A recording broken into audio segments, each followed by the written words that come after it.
उस साल जब हमारे माता पिता की मौत हो गई थी और कंपनी दिवालिया होने की कगार पर थी, तब मैंने अपनी बहन का सबसे मुश्किल वक्त में साथ छोड़ दिया था। 5 साल बाद उसकी कंपनी लिस्टेड हो गई। अपनी कामयाबी और नाम के साथ वो सबकी नजरों में प्रेसिडेंट हुओ बन गई। एक ऐसी औरत जिसे हर कोई सम्मान देता था। जब रिपोर्टर्स ने उससे पूछा कि इन सालों में वो सबसे ज्यादा किसकी शुक्रगुजार है, तो मेरी बहन की आंखें ठंडी हो गईं। ताने भरे लहजे में उसने कहा, उस छोटे भाई की जिसने पैसों के लिए मुझे छोड़ दिया था। नहीं, वो अब मेरा भाई कहलाने लायक भी नहीं है। चलो देखते हैं वो अब कैसा जी रहा है। रिपोर्टर्स ने पूरे इंटरनेट पर प्रेसिडेंट हुओ के भाई को ढूंढने के लिए कैंपेन शुरू कर दिया। 10 मिलियन का इनाम भी रखा गया, लेकिन वो मुझे ढूंढ नहीं पाए। उन्हें सिर्फ वो डायरी मिली जो मैंने मरने से पहले लिखी थी। जब रिपोर्टर ने वो डायरी मेरी बहन को दी, तो वो वहीं जड़ हो गई। कांपते हाथों से उसने डायरी ली, लेकिन अगले ही पल उसे कूड़ेदान में फेंक दिया। ये हवाओ नियन की नई चाल है या तुम लोग शो की टीआरपी के लिए जानबूझकर ऐसा कर रहे हो? रिपोर्टर ने सिर हिलाया और मेरी डायरी को सावधानी से उठाया। ये सच में आपके भाई की मौत से पहले लिखी गई डायरी है। जहां तक उनके शरीर की बात है, उसे कोई क्लेम करने नहीं आया, इसलिए क्रिमेटोरियम में उसका अंतिम संस्कार किया जा चुका है। उसकी बात पूरी भी नहीं हुई थी कि मेरी बहन गुस्से में खड़ी हो गई। ये मत सोचना कि ऐसी चाल चलकर मैं उसे माफ कर दूंगी। जाओ हुआ नियन से कह दो, अब मेरा एक नया भाई है। वो मेरे लिए बिल्कुल भी मायने नहीं रखता। अगर वो सच में मर भी गया है, तब भी मुझे फर्क नहीं पड़ेगा। रिपोर्टर असहज होकर बोला, तो इस डायरी का क्या करें? मेरी बहन हुओ वान टोंग ने ठंडी हंसी के साथ कहा, तुम ही पढ़ो। मैं भी सुनना चाहती हूं कि वो अब कौन सा झूठ गढ़ेगा। हेलो मिस्टर डायरी, अब से कृपया मेरा अच्छे से ख्याल रखना। अब मेरे पास सिर्फ तुम ही बचे हो, है ना? आज मैं वो गिफ्ट्स लेकर भाग रहा था जो मेरे परिवार ने मेरे लिए खरीदे थे। तभी मेरी बहन ने मुझे पकड़ लिया। मैं उससे मिलना नहीं चाहता था। मैं बस चुपचाप घर छोड़ना चाहता था। लेकिन मेरी बहन बहुत जिद कर रही थी। उसने मेरा हाथ पकड़कर कहा कि मैं मत जाऊं, क्योंकि मैं ही उसका आखिरी परिवार हूं। उस पल मेरा दिल कांप गया था, लेकिन मैंने फिर भी ठंडा चेहरा बनाए रखा और उससे पूछा, अब जब कंपनी बैंकरप्ट हो चुकी है, क्या तुम अभी भी मेरे पसंद के मोटरसाइकिल मॉडल्स खरीद सकती हो? मैं पानी की तरह पैसे उड़ाता हूं, क्या तुम अभी भी मुझे पाल सकती हो? तुम्हारे साथ रहकर हर दिन पैसे बचाने के तरीके ढूंढने से अच्छा नहीं है? लेकिन मेरी बहन और ज्यादा घबरा गई। वो पूछने लगी कि मुझे ये सब किसने बताया, और कहने लगी कि किसी के बहकावे में मत आओ। उसने ये भी कहा कि वो आगे और मेहनत करेगी, बहुत सारा पैसा कमाएगी और मुझे पहले की तरह यंग मास्टर वाली जिंदगी जरूर देगी। लेकिन पता है मैंने क्या कहा? अगर मैं ठगा भी जा रहा हूं तो तुमसे क्या मतलब? अगर तुम्हारे पास मुझे पालने की ताकत और पैसे हैं, तो मैं अभी भी तुम्हारा अच्छा भाई बन सकता हूं। मैं घर भी लौट आऊंगा। लेकिन तुम्हारे पास पैसे कब होंगे? मेरी बहन बहुत मजबूत इरादों वाली इंसान है, लेकिन मुझे रोकने के लिए वो सच में घुटनों पर बैठ गई। कितना दर्दनाक था ना। मैंने अपना चेहरा दूसरी तरफ घुमा लिया और जब वो नहीं देख रही थी, तो अपनी आंखों के आंसू पोंछ लिए। मैंने कहा, मेरे फ्यूचर को बर्बाद मत करो, और यहां तक कह दिया कि मैं उससे हमेशा के लिए रिश्ता तोड़ दूंगा। उस थप्पड़ ने मेरी बहन को पूरी तरह सुन्न कर दिया। वो बस वहीं खड़ी रह गई और बेबस होकर मुझे सामान लेकर जाते हुए देखती रही। मुझे माफ कर देना बहन, बहुत दर्द हुआ होगा ना? ये पन्ना पढ़ने के बाद रिपोर्टर ने गहरी सांस ली। मुझे उम्मीद नहीं थी कि प्रेसिडेंट हुओ अपने भाई पर इतना निर्भर थी। लेकिन जब कैमरा मेरी बहन की तरफ गया, उसके चेहरे पर जरा भी नरमी नहीं थी। वो पहले की तरह ठंडी आवाज में बोली, मुझे बस एक चीज का पछतावा है कि मैंने पहले उसके साथ इतना अच्छा व्यवहार क्यों किया, ताकि बदले में एक एहसान फरामोश इंसान बड़ा हो सके। मिस्टर डायरी, मैं फिर वापस आ गया हूँ। आज मैं एक और हॉस्पिटल में फॉलो अप चेकअप के लिए गया था। सच कहूं तो मैं चाहता था कि पिछली डायग्नोसिस गलत निकले, ताकि मैं वापस जाकर अपनी बहन से कह सकूं कि मुझे पछतावा है। अगर मैं अपना ईगो छोड़ देता, तो मेरी बहन पहले की तरह मुझे माफ कर देती। लेकिन जिंदगी में इतने चमत्कार नहीं होते। उस मिडिल एज डॉक्टर ने गंभीर चेहरे के साथ मुझसे कहा, तुम्हारे माता पिता कहाँ हैं? तुम्हें प्राइमरी लिवर कैंसर है। ये ऑलरेडी लास्ट स्टेज में है। तुम्हें तुरंत हॉस्पिटल में एडमिट होना होगा। मुझे पूरी तरह समझ नहीं आया, लेकिन मौत के डर ने मुझे वहीं रुला दिया। मैं सिर्फ 18 साल का हूं। डॉक्टर ने तरस भरी नजरों से मुझे देखा और हॉस्पिटलाइजेशन बिल स्लिप लिख दी। मैं पेमेंट मशीन के पास गया, अमाउंट देखा और आखिर में चुपचाप हॉस्पिटल से निकल आया। रहने दो, मेरा अकाउंट मेरी बहन के मेन कार्ड से जुड़ा हुआ है, उसे कुछ पैसे बचाने दो। वैसे भी मैं जल्द ही मरने वाला हूं, फिर उसकी मेहनत की कमाई क्यों बर्बाद करूं? उसकी कमाई का हर एक रुपया बहुत मुश्किल से आता है। जब हमारे माता पिता जिस कॉन्ट्रैक्टर के साथ काम कर रहे थे वो पैसे लेकर भाग गया, तो प्रोजेक्ट टूट गया और कैपिटल चेन भी टूट गई। बहुत दबाव में हमारे माता पिता सब ठीक करने के लिए भाग दौड़ कर रहे थे, लेकिन एक बिजनेस डिनर के बाद उनका कार एक्सीडेंट हो गया और दोनों की मौत हो गई। कंपनी का पूरा बोझ मेरी बहन के कंधों पर आ गया। मैंने अपनी आंखों से देखा था कि डेट कलेक्टर्स हमारे घर आए और पैसे वसूलने के लिए घर की सारी कीमती चीजें उठा ले गए, और मेरी बहन ने मेरी पढ़ाई के लिए कुछ लाख बचाने के लिए उनके सामने घुटनों पर बैठकर सिर तक झुका दिया था। लेकिन आखिर में बैंक ने हमारी सारी एसेट्स जब्त कर ली। कर्ज चुकाने के लिए मेरी बहन हर जगह पैसे उधार मांगती फिरती थी। डिनर्स में इतना पीती थी कि उसके पेट से खून निकलने लगा और उसे हॉस्पिटल जाना पड़ा। लेकिन उसके पास इलाज के लिए न समय था, न पैसे। होश आते ही वो हॉस्पिटल छोड़कर फिर काम में लग गई। लोगों से हाथ जोड़कर मदद मांगती रही और नौकर की तरह सब सहती रही। मैं रोते हुए उससे कहता रहा कि पहले ठीक हो जाओ फिर काम करना, लेकिन उसने कहा कि वो लोहे की बनी है और उसे कुछ नहीं होगा।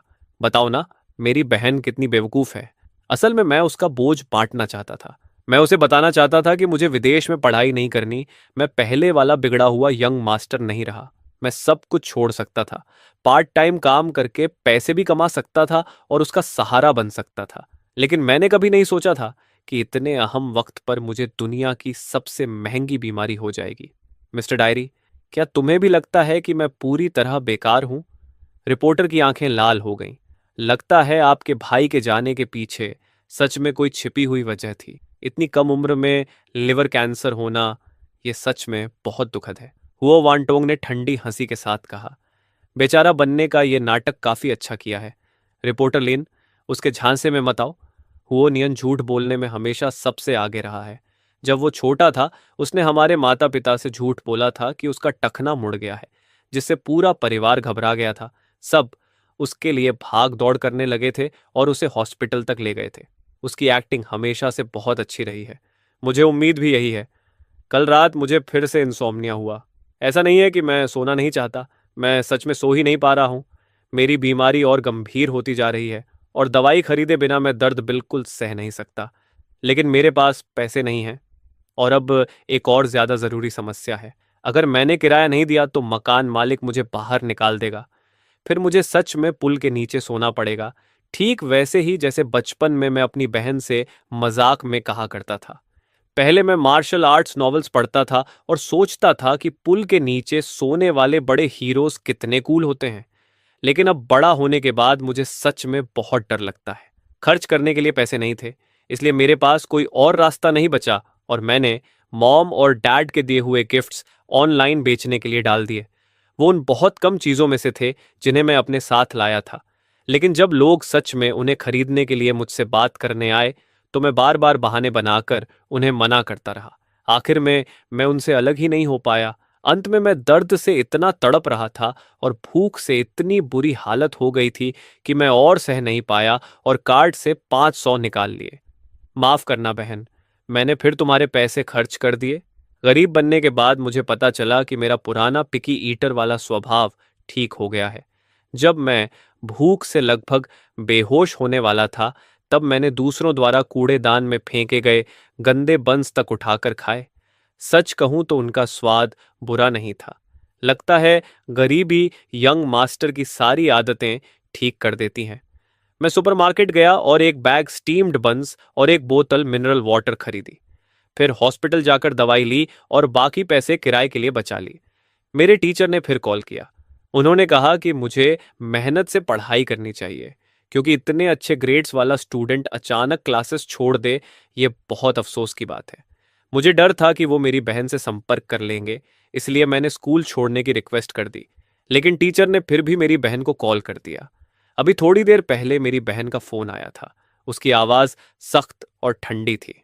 हुओनियन, मुझे पता है कि तुम मुझसे कोई रिश्ता नहीं रखना चाहते और मुझे फर्क नहीं पड़ता कि तुम किसके सहारे जी रहे हो, लेकिन जिस पढ़ाई पर तुम्हें इतना गर्व था उसे किसी लड़की के लिए छोड़ना नहीं चाहिए। इतनी गिरावट में जाकर क्या तुम मॉम और डैड के लायक हो? मेरी बहन की आवाज सुने हुए सिर्फ लगभग 10 दिन हुए थे, लेकिन ऐसा लगा जैसे आधी जिंदगी बीत गई हो। मैंने अपना मुंह ढक लिया ताकि जोर से रो न पड़ूं, लेकिन आंसू रुक ही नहीं रहे थे। बहन, मुझे तुम्हारी बहुत याद आ रही है। फोन के दूसरी तरफ मेरी बहन इंतजार करते करते चिढ़ गई और एक और कड़वी बात कह दी। अगर तुम ऐसे ही करते रहे तो मैं सच में तुम्हारी परवाह करना बंद कर दूंगी। उसने फोन काट दिया, लेकिन मैं बहुत देर तक रोता रहा। डियर डायरी, मुझे लगता है मुझे अपनी बहन का नंबर ब्लॉक कर देना चाहिए। कल मैं स्कूल विथड्रॉवल की प्रोसेस पूरी करने जाऊंगा। रिपोर्टर ने देखा कि प्रेसिडेंट हुओ थोड़ी खोई हुई लग रही थी। उसने कुछ देर रुककर अपनी आंखों की नमी पोंछी और अगला पन्ना पलटा। डियर डायरी, मैं शिफ्ट हो गया हूं। पहले वाला मोटेल 50 पर नाइट था, जो बहुत महंगा था। मैं पूरे दिन शहर भर में घूमता रहा और आखिरकार शहर के दक्षिण में एक दूर के अर्बन विलेज में मुझे एक जगह मिली जो सिर्फ 30 पर नाइट है। कमरे में 4 बेड्स हैं। मेरे तिरछे सामने एक अजीब बूढ़ा आदमी रहता है। मैंने उस लड़की की तरफ शुक्रिया भरी नजरों से देखा। वो नीचे वाले बेड पर सोती है। उसका नाम शायंग है। उसने ऊपर देखकर मुस्कुराते हुए कहा, चिंता मत करो, मैं हूं ना तुम्हारे साथ। वो सच में बहुत अच्छी है। उस रात मैंने दवाई ली और बहुत चैन से सोया। मैंने एक सपना देखा। उसमें मॉम और डैड मुझे और मेरी बहन को डिज्नीलैंड लेकर गए थे। उन्हें पता था कि मुझे आयरन मैन बहुत पसंद है, इसलिए मेरी बहन घंटों लाइन में खड़ी रही।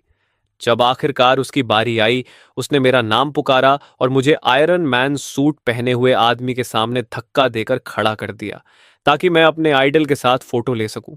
मैं इतनी जोर से मुस्कुराया कि मेरी आंखें चांद जैसी हो गईं। मॉम, डैड और मेरी बहन बस कुछ कदम दूर खड़े होकर मुझे खुशी से देख रहे थे। लेकिन फोटो लेने के बाद जब मैं पीछे मुड़ा तो वो सब गायब हो चुके थे। साफ नीला आसमान अचानक पूरी तरह काला हो गया। मैं डर गया और चाहे जितना ढूंढा, मुझे वो कहीं नहीं मिले।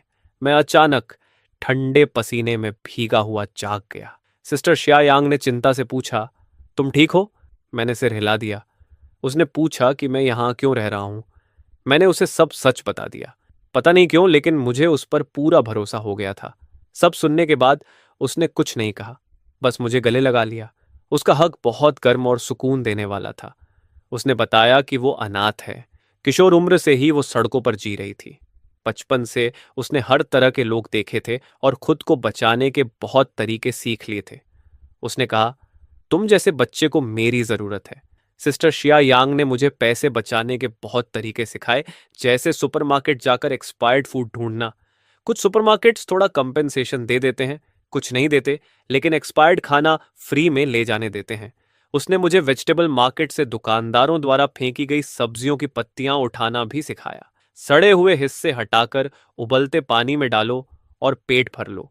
सिस्टर शायंग मुझे पार्ट टाइम काम पर भी ले गई ताकि कुछ एक्स्ट्रा पैसे कमा सकूं।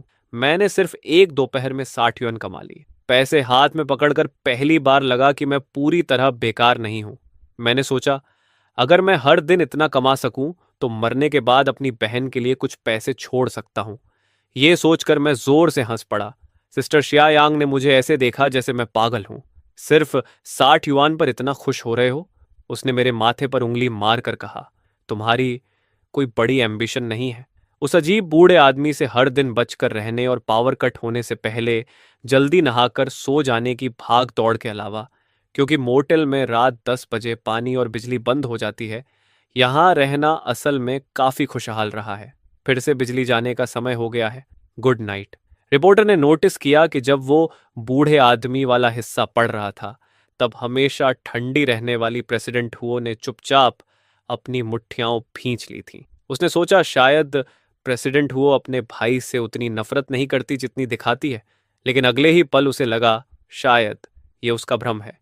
उसने अगला पन्ना पलटा और पढ़ना जारी रखा। डियर डायरी, मैं वहां से निकल आया हूं क्योंकि कल सिस्टर शिया यांग ने मुझे खून खांसते हुए देख लिया था।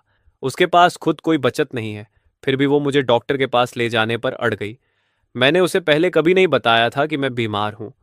मैंने सिर्फ इतना कहा था कि मेरा अपनी बहन से झगड़ा हुआ था, इसलिए मैं घर छोड़ कर आया हूं। लेकिन मैं उससे ये बात छुपा नहीं पाया। शायद मैं सच में बदकिस्मती लाने वाला इंसान हूं। मैं अपनी बहन पर बोझ नहीं बनना चाहता और ना ही इस वफादार दोस्त पर जिसे मैं अभी अभी मिला हूं। उसने एक बार मुझसे कहा था कि वो पैसे बचाकर अपनी ऑटो रिपेयर शॉप खोलेगी और अपना खुद का घर बनाएगी। मैं तुम्हें इतनी कम उम्र में मरने नहीं दूंगी, ये कहते वक्त उसकी आंखों में जबरदस्त जिद भरी हुई थी। मैं मुस्कुराया और सिर हिला दिया, लेकिन दिल में बस यही सोच रहा था, अलविदा बहन। अगली सुबह बहुत जल्दी मैं अपना थोड़ा सा सामान घसीटते हुए चुपचाप वहां से निकल गया।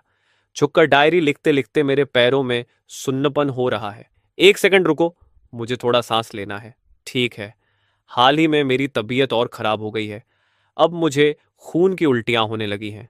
अभी भी मैं खुद को रोक नहीं पाया और फिर से खून उल्टी कर दी। राह चलते लोगों ने मुझे इस हालत में देखा तो बहुत डर गए। वो मुझसे दूर खड़े होकर उंगली दिखाते हुए आपस में फुसफुसाने लगे। मैं खुद को समेटकर जमीन पर घोल होकर बैठ गया और काफी देर बाद सिर उठाया। तभी मुझे पता चला कि डायरी पर खून टपक गया था। मैंने जल्दी से हाथ से उसे साफ करने की कोशिश की, लेकिन दाग और फैल गया। माफ करना डियर डायरी, तुम्हें भी गंदा कर दिया। मेरा ऐसा इरादा नहीं था, बस बहुत दर्द हो रहा है। मैं खुद को कंट्रोल नहीं कर पा रहा। जब मैं जमीन पर बैठकर खुद को संभालने की कोशिश कर रहा था, तभी फटे पुराने कपड़े पहनी एक महिला मेरे पास आई और मेरे हाथ में कुछ पैसे ठूंस दिए। मैंने उसे बहुत रोकने की कोशिश की, लेकिन वो पैसे डालकर भाग गई। मैं चुपचाप उसके पीछे गया और देखा कि वो अपने पति के साथ थी और उसके पति की गोद में बहुत छोटा बच्चा था। उसने अपने बाल पीछे किए, बच्चे के गाल पर किस किया और फिर जल्दी जल्दी फल बेचने में लग गई। मैं बहुत देर तक वहीं खड़ा रहा, जब तक अंधेरा नहीं हो गया। ठंड से मेरा आधा शरीर सुन्न हो चुका था और उनके आधे से ज्यादा फल अब भी नहीं बिके थे। उस महिला ने आह भरी। उसके पति ने उसे कुछ शब्दों में दिलासा दिया। फिर दोनों सामान समेटने लगे और बच्चे को पास रखी टोकरी में लिटा दिया। मैंने अपना हुड पहना, जल्दी से उनके पास गया और जब वो नहीं देख रहे थे तो वो पैसे वापस बच्चे के कपड़ों में रख दिए। वाह, क्या शानदार बनाई हुई कहानी है। मैं तो लगभग इमोशनल ही हो गया था। पैसे खत्म हो गए तो अब फिक्शन लिखकर पैसे कमाने की कोशिश कर रहा है। रिपोर्टर लिन, आगे पढ़ने की कोई जरूरत नहीं है।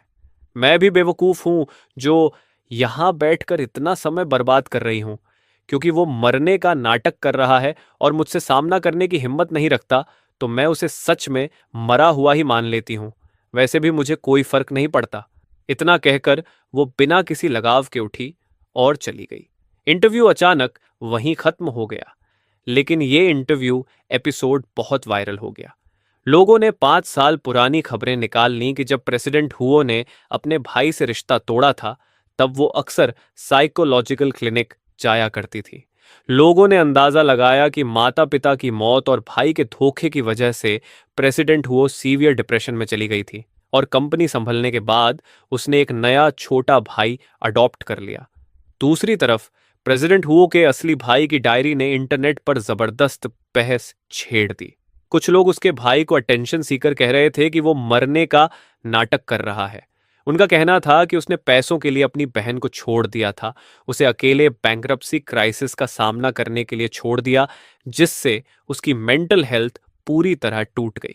अब जब उसने अपनी बहन को सक्सेसफुल देखा तो सिंपैथी पाने के लिए विक्टिम बन रहा है और ऐसी डायरी तक बना ली। वैसे भी प्रेसिडेंट हुओ के पास अब नया भाई है। अफवाह थी कि उसके 18वें बर्थडे पर उसने पूरा अमेंसमेंट पार्क बुक कर लिया था और उसे limited edition sports car gift की थी। लोग कह रहे थे कि वो उसे हद से ज्यादा प्यार करती है, लेकिन बहुत से लोगों को लगा कि इसके पीछे कोई छुपा सच भी हो सकता है। डायरी बहुत असली लग रही थी और उसमें इमोशंस भी बहुत सच्चे थे। मुझे नहीं लगता कि ऐसा लिखने वाला इंसान इतना बुरा हो सकता है। चाहे लोगों की राय कुछ भी हो, सब एक ही चीज का इंतजार कर रहे थे, प्रेसिडेंट हुओ का भाई अगली डायरी एंट्री में क्या लिखेगा। रेटिंग्स के लिए टीवी स्टेशन ने फिर से प्रेसिडेंट हुओ से संपर्क किया और पूछा कि क्या वो अपने भाई की मौत से पहले लिखी डायरी को पब्लिक करना चाहती है। चाहे उसे यकीन नहीं था या सच में उसे फर्क नहीं पड़ता था, प्रेसिडेंट हुओ की असिस्टेंट ने कहा कि प्रेसिडेंट हुओ का जवाब है, ये डायरी पहले ही तुम्हारे टीवी स्टेशन को दे दी गई है। इसे पब्लिक करो या जला दो, मुझे कोई आपत्ति नहीं है। उसने ये भी साफ कर दिया कि प्रेसिडेंट हुओ का सिर्फ एक ही छोटा भाई है, हुओयान। हाँ हाँ, कितना सेटिस्फाइंग है, कुछ नेटिजन्स ने कहा।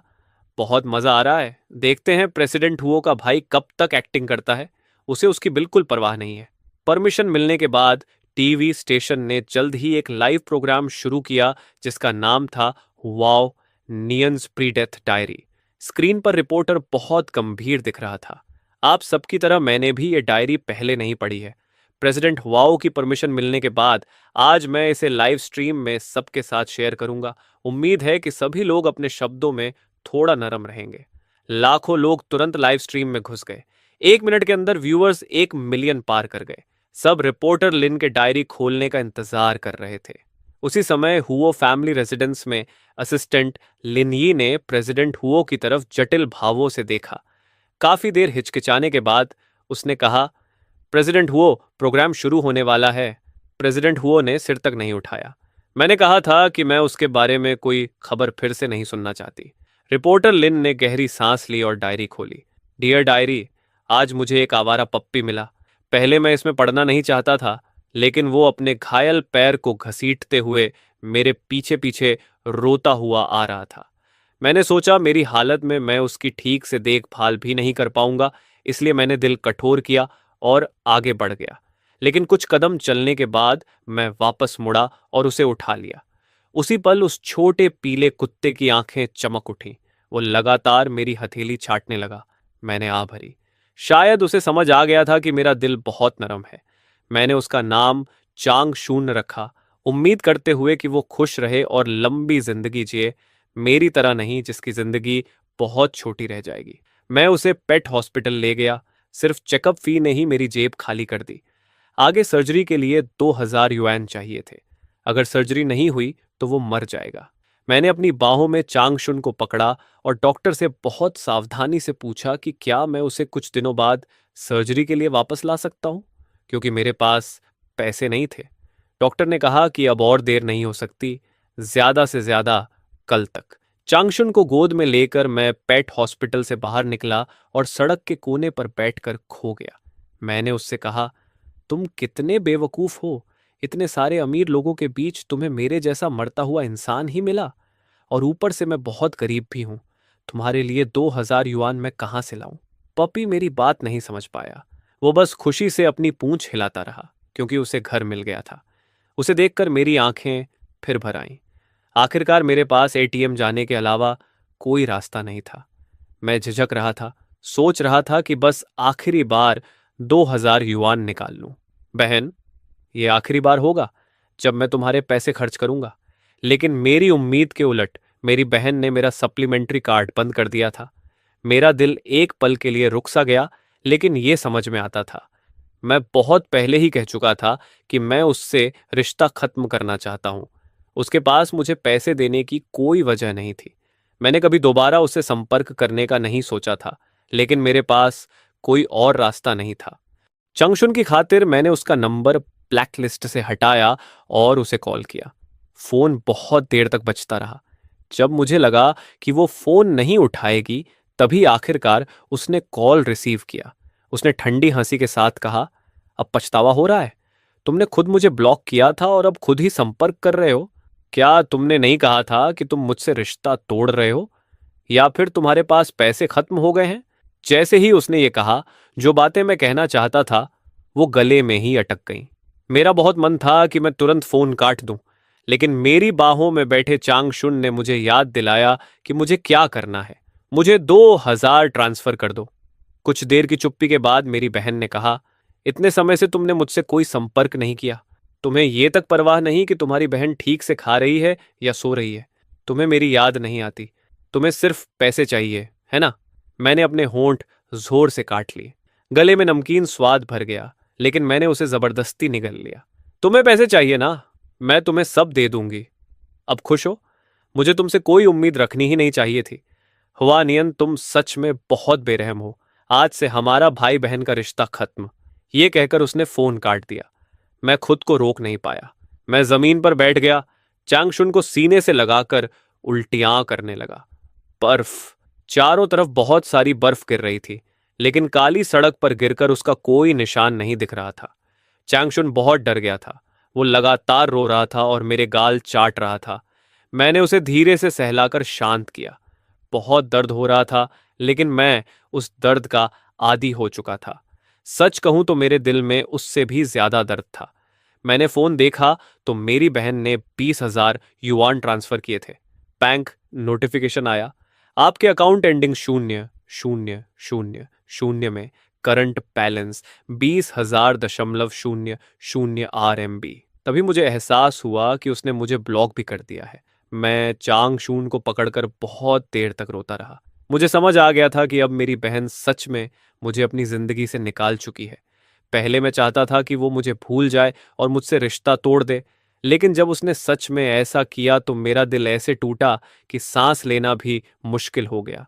चंगशुन, अब मेरा कोई घर नहीं रहा। लाइव स्ट्रीम की कमेंट्स बहुत तेजी से आने लगी। ये इतना दुखद क्यों है? अगर इसने अपनी मौत फेक भी की है और कहानी बनाई भी है, फिर भी मैं रो रही हूं। जल्दी आगे पढ़ो। चंगशुन का क्या हुआ? पपी बोल नहीं सकता था। उसे बस इतना पता था कि उसे एक घर मिल गया है। इस पॉइंट तक अभी भी कुछ लोग हुओ नियन को सिंपैथी पाने के लिए एक्टिंग करने वाला कह रहे थे, लेकिन पहले के मुकाबले वो बहुत कम थे। अब लगभग सभी लोग सिर्फ चंगशुन की सेफ्टी को लेकर परेशान थे। सबके लगातार कहने पर रिपोर्टर लिन ने अपनी भावनाएं संभाली और अगला पन्ना पलटा। डियर डायरी, बहुत समय बाद मिल रहे हैं। मेरे पास तुम्हारे लिए एक अच्छी खबर है। चांग शून की सर्जरी हो गई और अब वो पूरी तरह हेल्थी है। बस वो बहुत ज्यादा क्लिंगी पपी है। मैं जहां भी जाता हूं वो मेरे पीछे आता है। जब मैं सोता हूं तो वो मेरे पैरों के पास आकर चिपक कर सो जाता है। लेकिन एक बुरी खबर भी है। मेरी बीमारी और बढ़ गई है। मुझे नहीं पता मैं कितने समय तक जिंदा रहूंगा, शायद 1 महीने से भी कम। अब जब मैं फार्मेसी में दवाई खरीदने जाता हूं तो फार्मासिस्ट मुझे शक भरी नजरों से देखते हैं। उन्हें हमेशा लगता है कि मैं कोई एडिक्ट हूं। अच्छा हुआ कि मैंने अपनी मेडिकल डायग्नोसिस रिपोर्ट संभाल कर रखी थी। बहुत विनती करने के बाद वो मुझे दवाई दे देते हैं, लेकिन पेन किलर्स अब असर करना बंद कर रहे हैं। सोने के लिए मुझे पहले से ज्यादा दवाइयां लेनी पड़ती हैं। कल जब मैं फ्लायर्स बांट रहा था, तभी अचानक सड़क किनारे बेहोश होकर गिर पड़ा। चांगशुन बहुत डर गया था। वो लगातार मेरा चेहरा चाट रहा था और भौंक रहा था। आखिर उसकी वजह से कुछ अच्छे लोगों का ध्यान मेरी तरफ गया और उन्होंने मुझे हॉस्पिटल पहुंचाया, जिससे फिर मेरा और पैसा खर्च हो गया। मैंने भारी दिल से हिसाब लगाया। ना सिर्फ मुझे पार्ट टाइम जॉब की पेमेंट नहीं मिली, बल्कि ऊपर से अच्छा खासा पैसा भी चला गया। डॉक्टर ने कहा, तुम्हें तुरंत हॉस्पिटल में एडमिट होना होगा और हमें तुम्हारे परिवार को भी बताना पड़ेगा। अगर ऐसा ही चलता रहा तो बहुत जल्द तुम। डॉक्टर ने अपनी बात पूरी नहीं की, लेकिन मैं समझ गया था कि वो क्या कहना चाहता है। मैंने बस कुछ औपचारिक जवाब दिए और जल्दी से हॉस्पिटल से निकल गया। मैं एडमिट नहीं हो सकता, ये बहुत महंगा है। हॉस्पिटल के बाहर मुझे चेंगशुन मिल गया। जैसे ही उसने मुझे देखा, वो दौड़कर मेरे पास आ गया, लेकिन रात में दर्द फिर भी मुझे सोने नहीं देता था। चेंगशुन मेरी तकलीफ समझ रहा था। वो बहुत बेचैन था, लेकिन कुछ कर नहीं सकता था। वो बस मुझसे चिपक जाता और लगातार मुझे चाटता रहता। वो ऐसा लग रहा था जैसे खुद रो पड़ेगा। मैंने कमजोर हाथ से उसे सहलाया। मैं ठीक हूं, लेकिन अगले ही पल मैं खुद को रोक नहीं पाया और भागकर टॉयलेट पकड़ लिया, जहां मैं लगातार उल्टियां करता रहा। ऐसा लग रहा था जैसे मेरा पूरा शरीर बाहर निकल रहा हो। पता नहीं कितना समय बीत गया। मैं उल्टियां करते करते चक्कर खाकर गिर गया। बाद में चांग शुन के मुझे चाटने से मेरी आंख खुली। मैंने आईने में खुद को देखा और मैं खुद ही डर गया। मैं कितना भयानक दिख रहा था। मेरे बाल झड़ने लगे थे। चेहरा पीला पड़ चुका था। जो गाल पहले गोल मटोल थे, वो अब इतने ढस चुके थे कि मेरी ठुड्डी नुकीली दिख रही थी। मेरी बहन मजाक में कहती थी कि मेरा बेबी फेस बहुत इनोसेंट लगता है, लेकिन अब लगता है मेरी जिंदगी हमेशा के लिए इसी चेहरे पर रुक जाएगी। हमेशा जवान रहना इतना अच्छा नहीं होता। मैं धीरे धीरे बड़ा होना चाहता था, अपनी बहन के साथ रहना चाहता था, उसे अपना परिवार और करियर बनाते देखना चाहता था और उसे खुश देखना चाहता था। मैंने चेहरा धोया, अपने गाल थपथपाए और खुद को हिम्मत दी। एक अच्छी बात तो है, मेरी बहन मुझे इस हालत में नहीं देख सकती, वरना वो बहुत डर जाती। खाना खाने के बाद मैं मुश्किल से सो पाया, लेकिन आधी रात को फिर तेज बुखार के साथ जाग गया। मिस्टर डायरी, बहुत दर्द हो रहा है। सच कहूं तो मुझे अपनी बहन की बहुत बहुत याद आ रही है। मैं उसे बस एक बार और देखना चाहता हूँ। दूर से ही देख लूं वही काफी होगा। इतनी छोटी सी इच्छा ज्यादा तो नहीं है ना? मैं अब अपनी बहन को देखने जा रहा हूँ और चांगशून भी मेरे साथ है। इसके लिए मैंने एक हैट, मास्क और ब्लैक ट्रेंच कोट तैयार किया है।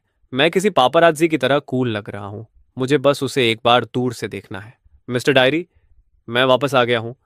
मेरी बहन पहले की तरह अब भी बहुत खूबसूरत और कैपेबल है। वो पहले से लंबी लग रही थी, लेकिन और पतली भी हो गई है। मैं सिर्फ उसे देखकर वापस आने वाला था, लेकिन वो बहुत दुखी लग रही थी। उसे पहले मुस्कुराना बहुत पसंद था। पता नहीं क्यों मैं अनजाने में उसका पीछा करने लगा। फिर मैंने देखा कि वो हॉस्पिटल जा रही है। वो साइकोथेरेपिस्ट से क्यों मिल रही थी? उसके जाने के बाद मैंने उसके डॉक्टर से पूछा। उसने पहले बताने से मना कर दिया और कहा कि ये पेशेंट प्राइवेसी है। लेकिन मेरी बार बार विनती करने पर उसने आह भरते हुए उसकी हालत बताई। मेरी बहन बीमार है, बहुत ज्यादा बीमार। हमारे माता पिता की मौत उसके लिए बहुत बड़ा झटका थी और मेरे चले जाने से उसने खुद को बहुत दोषी मान लिया। उसे लगता था कि वो बेकार है और मेरी ठीक से देखभाल नहीं कर पाई। इसलिए मैंने उससे नफरत की और उसे छोड़ दिया। इसी वजह से उसने खुद को नुकसान पहुंचाना भी शुरू कर दिया था। मैं रोने लगा और रोते रोते हंसने भी लगा। मेरी बहन कितनी बेवकूफ़ है। बेकार तो मैं हूं। मैं सिर्फ उस पर बोझ बनता। वो दुनिया की सबसे अच्छी बहन है। वो मेरा महंगा बर्थडे गिफ्ट खरीदने के लिए पूरे साल अपनी पॉकेट मनी बचाती थी। वो स्कूल के बलीज और गुंडे बच्चों को तब तक पीटती थी जब तक वो उठ नहीं पाते थे, चाहे इसके लिए उसे सजा ही क्यों ना मिल जाए। हमारे माता पिता की मौत के बाद उसने अकेले सब कुछ संभाला, सारा दबाव खुद झेला और फिर भी मुझे आरामदायक जिंदगी देती रही। मैं उससे नफरत कैसे कर सकता था? रिपोर्टर लेन अचानक रुक गई और डायरी कैमरे की तरफ दिखाया। सबने देखा कि इस पेज पर साफ सुथरी राइटिंग के अलावा सूखे हुए आंसुओं के निशान भी थे। वो शायद बहुत देर तक रोया था।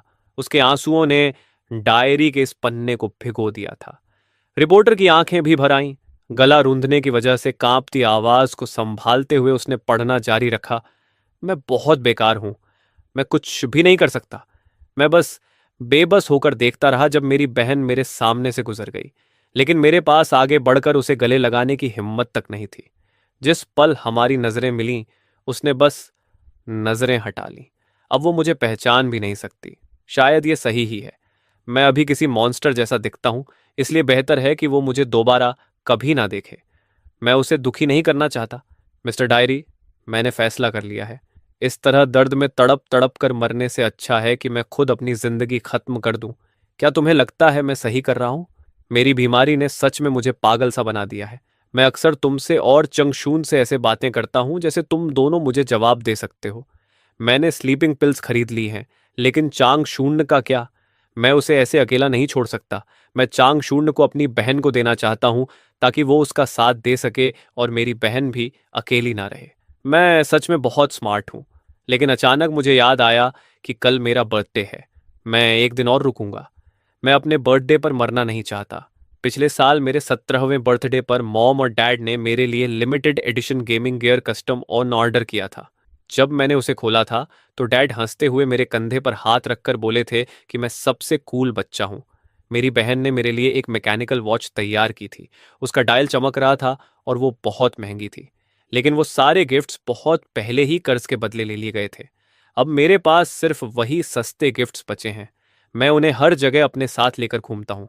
जब मेरे पास खाने के लिए पैसे नहीं थे, तब भी मैं उनमें से एक भी बेच नहीं पाया। जब मैं सोता हूं तो मॉम द्वारा मेरे 8वें बर्थडे पर दिया गया ब्राउन बेयर पकड़कर सोता हूं, जैसे मैं मॉम को गले लगा रहा हूं। मॉम, डैड और मेरी बहन ने यह भी कहा था कि मेरे 18वें बर्थडे पर वो बहुत ग्रैंड बर्थडे पार्टी करेंगे, अपने छोटे यंग मास्टर की एडल्टहुड सेलिब्रेशन के लिए। लेकिन अब लगता है कि मेरे पास सिर्फ चांगशन है। मैंने उसे कसकर गले लगाया। वही एकमात्र गर्माहट थी जो मैं महसूस कर सकता था। चांगशन शायद मेरी फीलिंग्स समझ गया था। वो अपनी गीली जीभ से लगातार मेरी हथेलियां और गाल चाटने लगा, जैसे मुझे गर्म रखने की कोशिश कर रहा हो। मुझे थोड़ी गुदगुदी हुई तो मैं मुस्कुरा दिया और उसे किस किया। मैं उसे बेकरी ले गया। मैं अपने लिए एक छोटा केक खरीदना चाहता था।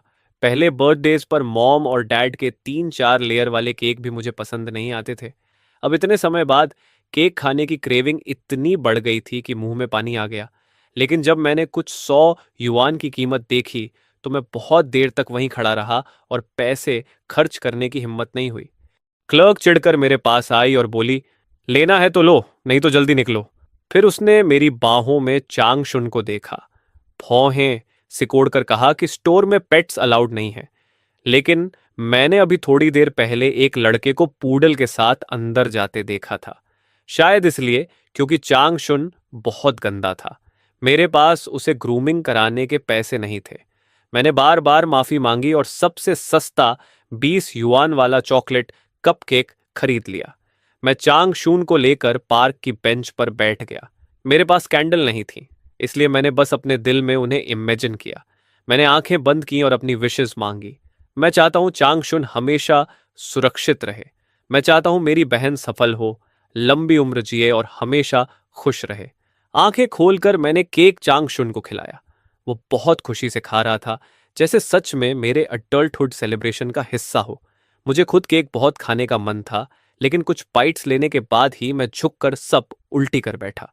आखिर में मैं चांगशुन को पेट स्टोर ले गया और उसे नहलाया। इसमें 200 युएन लगे।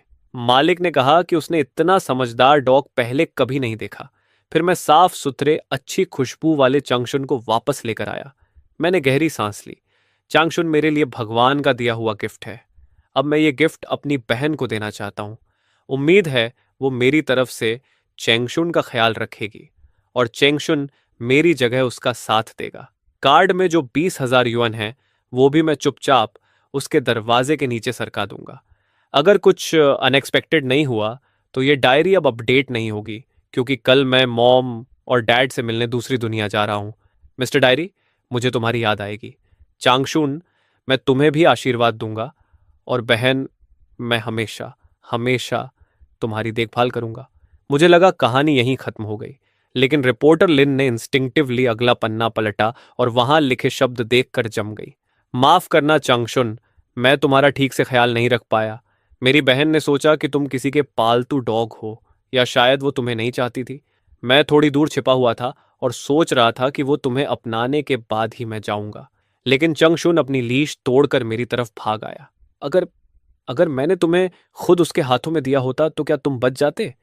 मैं लगातार रो रहा था और चांगशुन से कह रहा था कि मुझे छोड़कर मत जाओ, मत जाओ। लेकिन उसने मुश्किल से सिर उठाया, धीरे से आवाज निकाली, मेरा चेहरा चाटा और फिर अपनी आंखें बंद कर ली। मैंने चांगशुन को सीने से लगाकर गाना गाया, little doggy be good, open the door wide. गाते गाते मेरा चेहरा आंसुओं से भर गया। मैंने चांगशुन को मॉम और डैड की कब्र के पास एक छोटे टीले पर दफना दिया। आज चांद पूरा नहीं है, लेकिन बहुत चमकीला है। मैं 15 तारीख तक इंतजार नहीं कर सकता। चंगशुन, थोड़ा धीरे भागो, मैं अभी तुम्हारे पास आ रहा हूं। मॉम और डैड के पास भी। अलविदा बहन। रिपोर्टर लिन ने डायरी पढ़ना खत्म किया। उसकी आंखें आंसुओं से भरी हुई थीं और लाइव स्ट्रीम कमेंट्स बहुत तेजी से स्क्रॉल हो रहे थे। क्या चंगशुन भी मर गया और हुओ नियन भी मर गया? राइटर बहुत क्रूल है। खुद को मारना ही काफी नहीं था क्या? डॉग को भी मार दिया। बेचारा चंगशुन। क्या हुओ नियन सच में मर गया है या ये फेक है? क्या ये सिर्फ पब्लिसिटी स्टंट है? कोई बताओ। रिपोर्टर लिन ने कहा, पुलिस रिकॉर्ड्स और हमारी इन्वेस्टिगेशन के मुताबिक हुओ नियन की मौत 5 साल पहले हो चुकी है। ये कोई पब्लिसिटी स्टंट नहीं है। कृपया मृत व्यक्ति का सम्मान करें और ऑनलाइन कुछ भी बोलने से पहले सोचें। इस डायरी को हम सुरक्षित रखेंगे। हम अब किसी और सवाल का जवाब नहीं देंगे। धन्यवाद।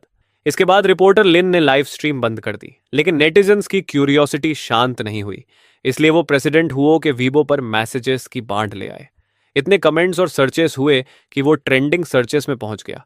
प्रेसिडेंट हुओ का भाई हुओ नियन मर चुका है। हुओ नियन की मौत से पहले की डायरी।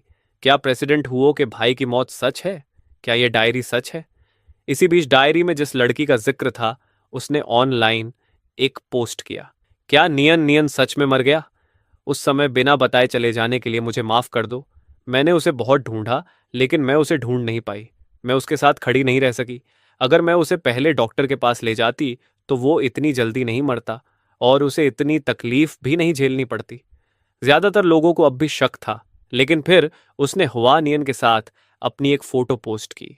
फोटो में चमकती मुस्कान वाला लड़का वही था जो पहले लीक हुई हुओ नियन की तस्वीरों में दिखा था।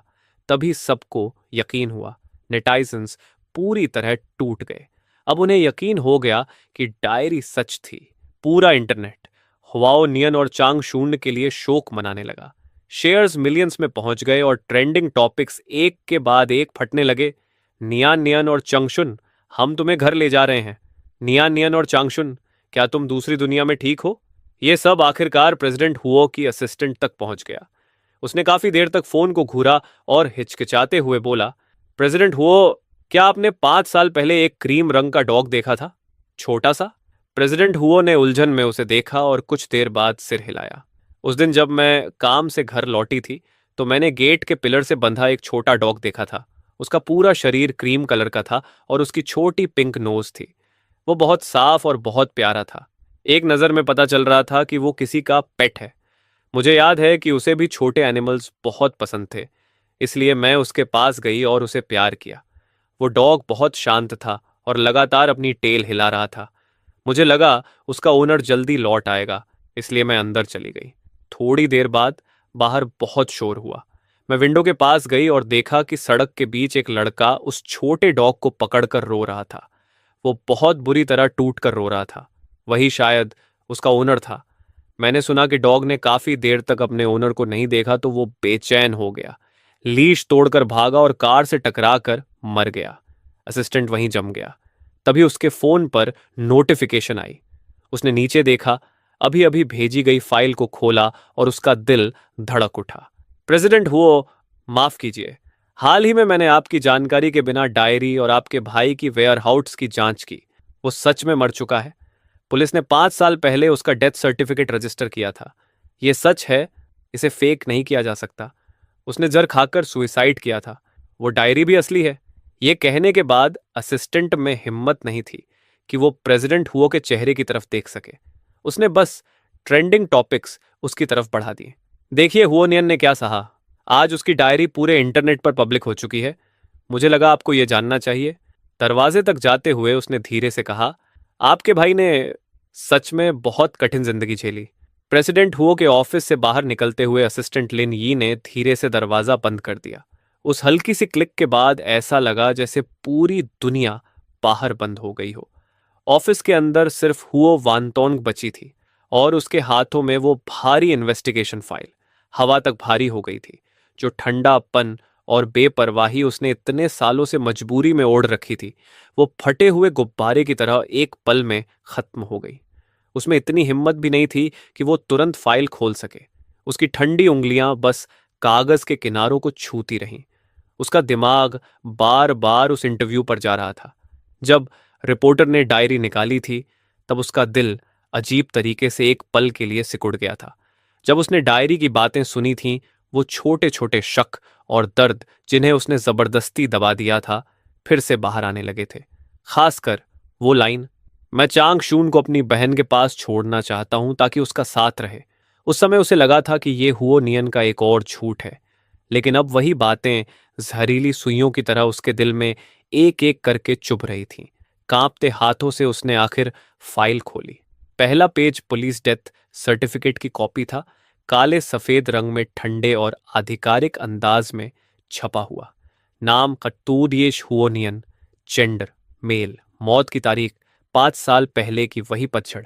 ये उनकी आखिरी फोन कॉल के सिर्फ 3 महीने बाद की बात थी। मौत का कारण, बॉडी मिलने की जगह शहर के बाहर नदी के किनारे एक छोटे जंगल में, ठीक उस जगह के पास जिसका उसने अपनी डायरी में जिक्र किया था, जहां उनके मॉम और डैड की एशेज दफन थीं। उसे सुबह सुबह पक्षियों को घुमाने निकले एक बूढ़े आदमी ने देखा था। बॉडी हैंडलिंग किसी ने क्लेम नहीं किया, इसलिए नियमों के अनुसार फ्यूनरल होम ने उसका अंतिम संस्कार कर दिया। उसकी एशेज कुछ समय तक रखी गईं, फिर समय पूरा होने पर इकोलॉजिकल डिस्पोजल कर दिया गया। हर एक शब्द उसके दिल को कुंद चाकू की तरह काट रहा था। अनक्लेम्ड शब्द तो जैसे सीधे उसके चेहरे पर थप्पड़ बनकर लगा। वो उस समय क्या कर रही थी? वो अपने भाई के कथित बिट्रेयल के दर्द और गुस्से में डूबी हुई थी। शायद किसी साइकोलॉजिकल क्लिनिक में इलाज करा रही थी या किसी कॉकटेल इवेंट में जबरदस्ती मुस्कुरा रही थी। शायद उसने ये चेक तक नहीं किया कि उसका भाई कहीं जिंदा है भी या नहीं। पीछे कुछ सीन फोटोज भी अटैच्ड थे। उनकी क्वालिटी कम थी, लेकिन उस समय की हालत साफ दिख रही थी। एक बहुत दुबला पतला लड़का जो लगभग हड्डियों का ढांचा बन चुका था, चुपचाप एक पेड़ के सहारे बैठा था। उसने वही ब्लैक ट्रेंच कोट पहना हुआ था जिसका डायरी में जिक्र था। उसकी हुड ने उसके आधे से ज्यादा चेहरे को ढक रखा था। उसके पैरों के पास खाली दवाई की बॉटल्स और स्लीपिंग पिल्स के पैकेट्स बिखरे हुए थे। उसकी बाहों में एक पुराना घिसा हुआ ब्राउन बियर प्लश टाइटली पकड़ा हुआ था। हुओ वानतोंग ने उसे एक नज़र में पहचान लिया। वो वही बर्थडे गिफ्ट था जो उनकी माँ ने उसे उसके 8वें बर्थडे पर दिया था। उसने उसे इतने सालों तक सच में अपने पास रखा था। एक फोटो उस जगह की भी थी जहां डायरी मिली थी। वो उसके बिल्कुल पास रखी थी, एक प्लास्टिक बैग में बहुत संभाल कर पैक की हुई, जैसे उसे डर था कि सुबह की उस डायरी को खराब ना कर दे। अपनी आखिरी सांस तक वो इस डायरी को बचा रहा था, वही एक चीज जिससे वो अपने दिल की बात कह सकता था। वाओ वान तोंग की सांसें तेज हो गईं और उसकी नजर धुंधली पड़ने लगी। उसने अचानक अपना मुंह हाथ से ढक लिया, लेकिन उसके सीने की गहराइयों से निकल रही टूटी हुई सिसकियां नहीं रुक सकी। जिन आंसुओं को वो समझती थी कि वो बहुत पहले सूख चुके हैं, वो टूटे हुए बांध की तरह बहने लगे और उसकी त्वचा को जलाते हुए गिरने लगे। नियान नियन, मेरा नियान नियन, उसने फटी हुई आवाज में कहा, जो उसकी अपनी आवाज जैसी भी नहीं लग रही थी। ये कोई बनाई हुई कहानी नहीं थी। वो सच में बीमार था। वो सच में कंगाल था। अपनी जिंदगी के आखिरी पलों में वो सच में बीमारी के दर्द और दुनिया की बेरुखी को झेल रहा था। फिर भी वो लगातार अपनी इस निकम्मी बहन के बारे में सोच रहा था। उसने जानबूझकर वो सारी भयानक बातें कही, सिर्फ उसे खुद से दूर धकेलने के लिए। ये सब इसलिए था क्योंकि वो उससे बहुत ज्यादा प्यार करता था। इतना ज्यादा कि वो सारी बदनामी और दर्द खुद सहना चाहता था, लेकिन उसकी जिंदगी पर बोझ नहीं बनना चाहता था। और उसने क्या किया? उसने उसकी एक्टिंग पर विश्वास कर लिया। उसने पूरे 5 साल उससे नफरत की, यहां तक कि उसकी मौत की खबर सुनकर भी उसने कहा था, अगर वो मर भी गया हो तो भी मुझे फर्क नहीं पड़ता। कितने भयानक शब्द थे वो। उसने एक नया छोटा भाई अडॉप्ट कर लिया, जैसे हुओ नियान की छोड़ी हुई खाली जगह को किसी और से भर सकती हो। लेकिन उसने कभी सच में यह समझने की कोशिश ही नहीं की कि उस समय हुआनियन इतना अडिग क्यों था। पछतावा और गिल्ट की एक विशाल लहर उस पर टूट पड़ी। उसे उनकी आखिरी फोन कॉल याद आ गई। हुआनियन रोना रोकते हुए बोला था, मैंने तुम्हें सब कुछ दे दिया, अब खुश हो? मुझे तुमसे कोई उम्मीद नहीं रखनी चाहिए थी। फिर उसने कहा था, हुओ वानतोंग, तुम्हारे पास सच में दिल नहीं है। और फिर उसने बेरहमी से फोन काट दिया था और उसे ब्लॉक कर दिया था। उस समय ये बातें सुनकर उसे कितना दर्द हुआ होगा। क्या वो उस वक्त फिर खून खांस रहा था? क्या वो चांग शून को सीने से लगाए बेकाबू होकर रो रहा था? इतने सालों से दबा हुआ दर्द आखिर उसके गले को चीरते हुए एक दर्दनाक चीख बनकर बाहर निकल आया। हुआओ वान तोन अब खुद को संभाल नहीं पाई। वो कुर्सी से फिसलकर सीधे कारपेट पर गिर गई। खोए हुए बच्चे की तरह खुद को समेटकर वो जोर जोर से रोने लगी। उस रोने में सिर्फ निराशा थी, खुद से नफरत थी और ऐसा दर्द था जिसे कभी बदला नहीं जा सकता। वो जमीन पर बार बार मुक्के मार रही थी। उसके नाखून महंगे कारपेट में ढांसने लगे थे। मैं उसे बचा सकती थी, मैं उसे पहचान सकती थी, मैंने उसे पहचाना क्यों नहीं? यही ख्याल बार बार उसकी समझ को खा रहा था। उस दिन साइकोलॉजिकल क्लिनिक के बाहर मास्क और हैट पहने वो दुबला पतला पेपाराजी जैसा लड़का उसका नियन नियन था। वो बस उसे देख रहा था और उसने ठंडेपन से नजरें फेर ली थीं। काश उस दिन वो रुक जाती। काश वो उसके पास जाकर सिर्फ एक बार पूछ लेती। लेकिन जिंदगी में काश जैसी कोई चीज नहीं होती। ऑफिस के बाहर लिनयी और कई सेक्रेटरीज उसकी टूटकर रोने की आवाज सुन रहे थे। सबने एक दूसरे को बेबसी से देखा। उनकी आंखों में चिंता और सिंपथी थी, लेकिन किसी की हिम्मत नहीं हुई अंदर जाने की। सब जानते थे कि प्रेसिडेंट हुओ को इस दर्द को बाहर निकालना जरूरी था। उसे इस खून जैसे कड़वे सच का सामना करना ही था। हुओ वानतोन को नहीं पता वो कितनी देर तक रोती रही, जब तक उसकी आवाज बैठ नहीं गई और आंसू जैसे खत्म नहीं हो गए। आखिर में बस उसके शरीर की कंपकंपी और टूटी हुई सिसकियां बची थीं। फर्श पर गिरी हुई वो छत के खूबसूरत शैंडलियर को खाली नजरों से देखती रही, जैसे पूरी दुनिया से रंग खत्म हो गया हो। अगले दिन हुओ वानतोंग ऑफिस नहीं गई। जरूरी काम निपटाने के बाद लिन यी चिंता में शाम को उसकी विला पहुंचा। उसने स्पेयर की से दरवाजा खोला तो तेज शराब की बदबू आई। लिविंग रूम पूरी तरह बिखरा हुआ था। हर तरफ खाली शराब की बॉटल्स पड़ी थीं। हुओ वानतोंग अब भी कल वाला बिजनेस सूट पहने सोफा के कोने में सिकुड़ी हुई बैठी थी। उसके बाल बिखरे हुए थे, आंखें लाल और सूजी हुई थीं। चेहरे पर सूखे आंसुओं के निशान थे, लेकिन उसके हाथों में उस डायरी की कॉपी अब भी कस कर पकड़ी हुई थी। प्रेसिडेंट वो, लिनी सावधानी से उसके पास गया। हुआओ वानतोंग ने धीरे से सिर उठाया। उसकी नजरें धुंधली थीं। काफी देर बाद उसने लिनयी को पहचाना। लिनयी, उसकी आवाज इतनी बैठ चुकी थी कि मुश्किल से सुनाई दे रही थी। क्या वो मुझसे नफरत करता था? क्या आखिर में वो मुझसे नफरत करने लगा था? लिनयी का दिल भर आया। वो नीचे बैठ गया और धीरे से उसके हाथ से खाली बॉटल ले ली। प्रेसिडेंट हुओ, डायरी के हिसाब से मिस्टर हुओ न्यान ने कभी आपसे नफरत नहीं की। आखिरी पल तक वो सिर्फ आपको खुश देखना चाहता था। खुश? हुओ वानतोंग कड़वी हंसी हंसी। मैंने उसे खो दिया, मुझे खुश रहने का क्या हक है? उसने फिर शराब उठाने की कोशिश की, लेकिन लिन यी ने उसका हाथ रोक लिया। प्रेसिडेंट हुओ, आप ऐसे नहीं चल सकती। अगर मिस्टर हुआओ नियन आपको खुद को इस तरह बर्बाद करते देखेंगे तो उन्हें भी शांति नहीं मिलेगी। शांति? हुआओ वानतोंग बुदबुदाई और उसकी आंखों से फिर आंसू निकल आए। उसे दर्द से बहुत डर लगता था। वो अकेले मरते वक्त कितना डरा होगा। चैंग शुन भी उसके साथ नहीं था। आखिरी समय में वो सिर्फ वो बेयर पकड़े हुए था जो मॉम ने दिया था। वो आगे बोल ही नहीं पाई, बस चुपचाप रोती रही। बहुत मुश्किल से लिनयी उसे बेड तक ले गया। उसे पानी पिलाया और सोने की कोशिश करवाई, लेकिन सोते हुए भी उसकी भौहें कसकर सिकुड़ी हुई थीं। लिनयी ने गहरी सांस ली। उसे पता था वो वानतोंग को समय चाहिए, लेकिन अगर वो ऐसे ही रही तो कंपनी का क्या होगा और उसकी खुद की सेहत का क्या होगा? अगले कुछ दिनों में हुओ वानतोंग पूरी तरह बदल गई। उसने कंपनी जाना बंद कर दिया, बिजनेस संभालने से मना कर दिया और खुद को विला में बंद कर लिया। उसके साथ बस शराब की बॉटल्स थीं। वो शराब में खुद को सुन्न करना चाहती थी, लेकिन नशे में हुओ नियन की यादें और साफ हो जाती थीं। बचपन का हुओ नियन जो उसके पीछे पीछे घूमता था और धीरे से उसे सिस्टर बुलाता था।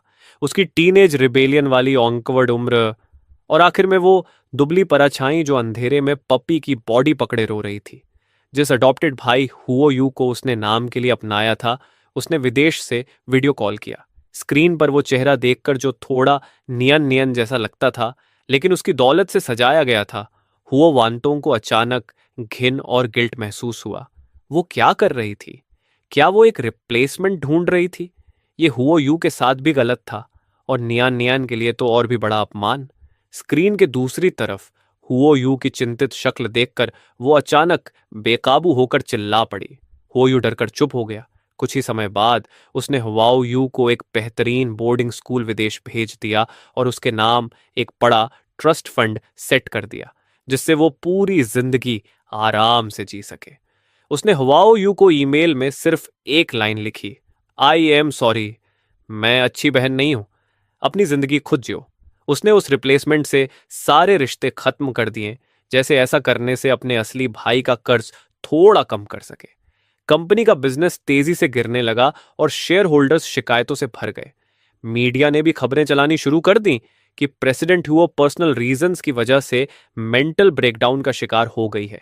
लेकिन ये पूरी तरह परेशान था, लेकिन वो हुओ वानतोंग को नहीं जगा पा रहा था, जो गिल्ट और दर्द में डूब चुकी थी। फिर एक रात सब बदल गया। हुओ वानतोंग फिर से लिविंग रूम के कारपेट पर शराब पीकर बेहोश पड़ी थी। आधी नींद में उसे लगा कि हुआओ नियन उसके सामने खड़ा है। उसने साफ सफेद शर्ट पहनी हुई थी और उसकी मुस्कान पहले जैसी गर्म और चमकदार थी। उसके पैरों के पास क्रीम कलर का छोटा डॉग चांगशून अपनी टेल हिलाता हुआ खड़ा था। सिस्टर, उस परछाई ने धीरे से कहा, खुद को इतना मत सताओ, ठीक है? हुओ न्यान हुओ वंटोंग ने उसकी तरफ हाथ बढ़ाया, लेकिन उसके हाथ में सिर्फ हवा आई। आंसू तुरंत उसकी आंखों में भर गए। मुझे माफ कर दो, मुझे बहुत माफ कर दो। बहन गलत थी, मैंने तुम्हें कभी दोष नहीं दिया। उस परछाई की मुस्कान अब भी गर्मजोशी भरी थी। आज अपनी बहन को इतना सफल देखकर मैं सच में बहुत खुश हूं और मुझे तुम पर बहुत गर्व है। सिस्टर, मेरी हिस्से की जिंदगी भी तुम जीना, अच्छी तरह जीना, खुश रहना, ठीक है? यही मेरी सबसे बड़ी इच्छा है। नियान निया, हुआवांतोंग बेकाबू होकर रोने लगी।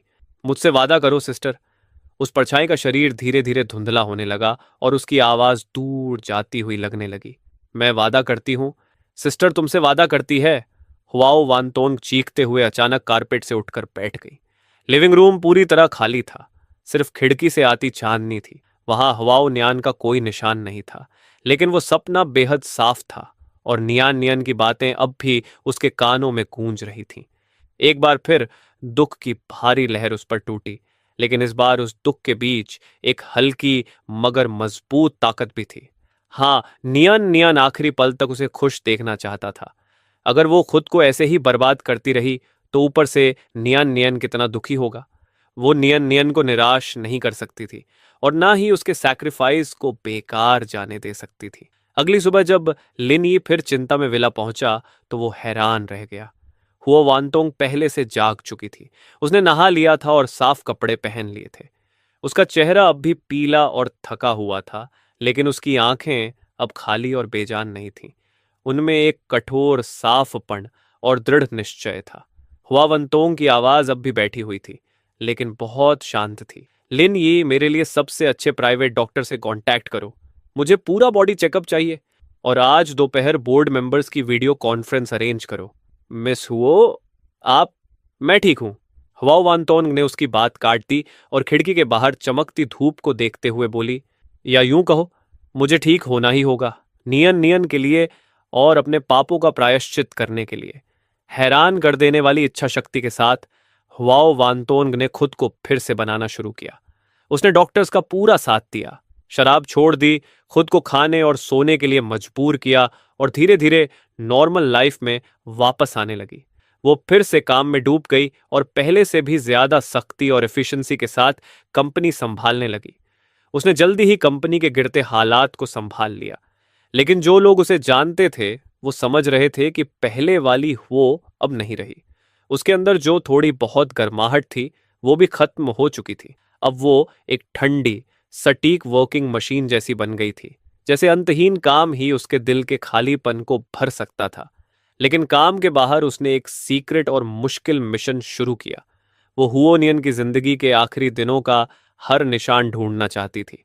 वो जानना चाहती थी कि उन 5 महीनों में जब वो उसके साथ नहीं थी उसने कैसे जिंदगी काटी। सबसे पहले उसने लिन यी की मदद से श्यायांग को ढूंढा, वही लड़की जिसने ऑनलाइन पोस्ट किया था। एक शांत कफे के प्राइवेट रूम में हुओ वांतोंग की मुलाकात उस लड़की से हुई जिसकी पर्सनैलिटी में सड़क पर जीने वाली मजबूती थी। श्यायांग ने उसे देखा तो उसकी आंखों में बहुत सारे इमोशंस थे, सिंपैथी, शिकायत और थोड़ी राहत। मिस हो, आप आखिरकार आ ही गईं। श्यायांग ने आह भरी। मैंने आपको ढूंढने की कोशिश की थी, लेकिन आपके असिस्टेंट ने मुझे रोक दिया। मुझे लगा था कि अब आपको सच में नियन नियन की परवाह नहीं है। मुझे परवाह है। वो वानतोंग की आवाज धीमी थी और उसमें हल्की कंपी थी। मैं बस अंधी थी, बेवकूफ थी। कृपया मुझे नियन नियन के बारे में सब कुछ बताओ। श्या यांग ने उसके सामने बैठी इस ताकतवर दिखने वाली औरत की आंखों में छुपा अंतहीन दुख देखा और उसका दिल पिघल गया। उसने उस गंदे मोटेल से कहानी शुरू की। उसने बताया कि नियन नियन कितना मासूम और जिद्दी था, कैसे वो खून खांसता था लेकिन हॉस्पिटल जाने से मना कर देता था, कैसे उसने जबरदस्ती सच उगलवाया कि उसे टर्मिनल इलनेस है, कैसे उसने अपनी सारी सेविंग्स उसके इलाज के लिए निकाल दी थी। वो बहुत समझदार था, इतना समझदार कि दिल टूट जाता था। श्यायांग की आंखें लाल हो गईं। वो बार बार कहता था कि वो मुझ पर बोझ नहीं बन सकता। कहता था कि मैं बहुत मुश्किल से पैसे कमाती हूं और मुझे अपनी ऑटो रिपेयर शॉप खोलने के लिए बचत करनी चाहिए। जब वो गया तो वो सिर्फ कुछ कपड़े और वो पुराना टेडी बियर लेकर गया था। उसके बाद मैंने उसे बहुत ढूंढा, हॉस्पिटल्स, पार्क्स, पुलों के नीचे, हर जगह जहां वो हो सकता था, लेकिन शहर बहुत बड़ा था, मैं उसे नहीं ढूंढ पाई। श्यायांग की आवाज फर्रा गई। काश मैंने उस पर और ध्यान दिया होता, काश मैं उसे जबरदस्ती हॉस्पिटल ले जाती। हुओ वानतोंग चुपचाप सुनती रही। उसके नाखून उसकी हथेलियों में धंस चुके थे।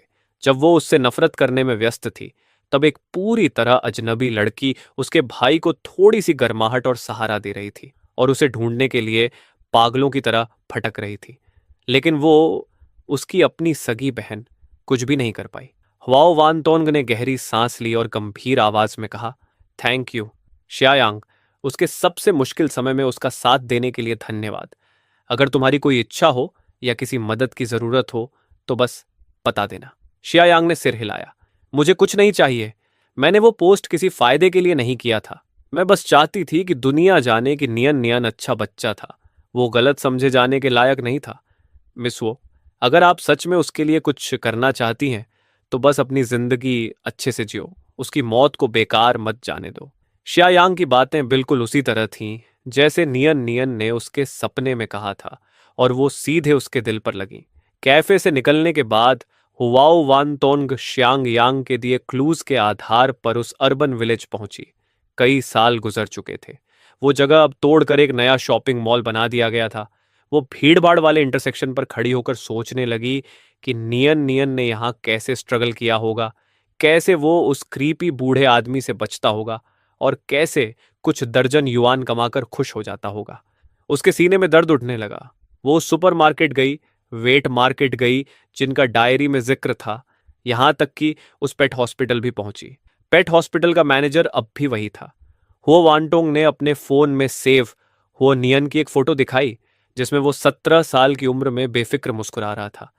मैनेजर ने बहुत देर तक फोटो देखी और फिर सिर हिला दिया। हम हर दिन बहुत सारे बीमार पेट्स देखते हैं, मुझे वो याद नहीं। लेकिन हुओ वनतोंग ने हार नहीं मानी। उसने चांग शुन का डिस्क्रिप्शन दिया। छोटा बेज कलर का डॉग जिसके पैर में चोट थी। मैनेजर ने भौहें सिकोड़कर काफी देर सोचा। उसे कुछ हल्का सा याद आया। हाँ, थोड़ा याद आ रहा है, लेकिन डिटेल्स याद नहीं। हुओ वानतोंग फिर भी नहीं रुकी। अपने कनेक्शंस का इस्तेमाल करके उसने उस लोकल पुलिस ऑफिसर को ढूंढ निकाला जिसने उस समय हुओ नियन का केस संभाला था। वो बूढ़ा ऑफिसर रिटायरमेंट के करीब था, लेकिन उसे ये केस आज भी साफ याद था।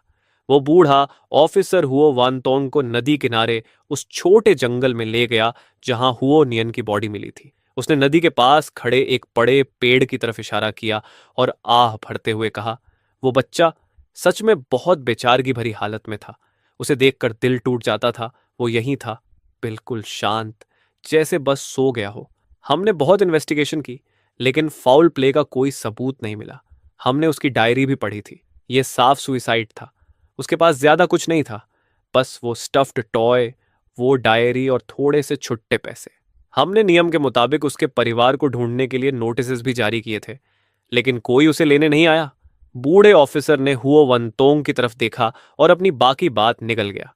हुओ वानतोंग उस पेड़ के नीचे खड़ी रही। शुरुआती गर्मियों की हवा बह रही थी। पत्ते सरसराने लगे। पेड़ों की शाखाओं के बीच से धूप छनकर जमीन पर पड़ रही थी। वहां बहुत शांति थी। सिर्फ बहते पानी की आवाज थी। नियन नियन ने अपनी जिंदगी खत्म करने के लिए यही जगह चुनी थी। क्या इसलिए क्योंकि उसे यहां मॉम और डैड के करीब महसूस होता था? अपनी आखिरी सांसों में इन शांत जंगलों को देखते हुए वो क्या सोच रहा होगा?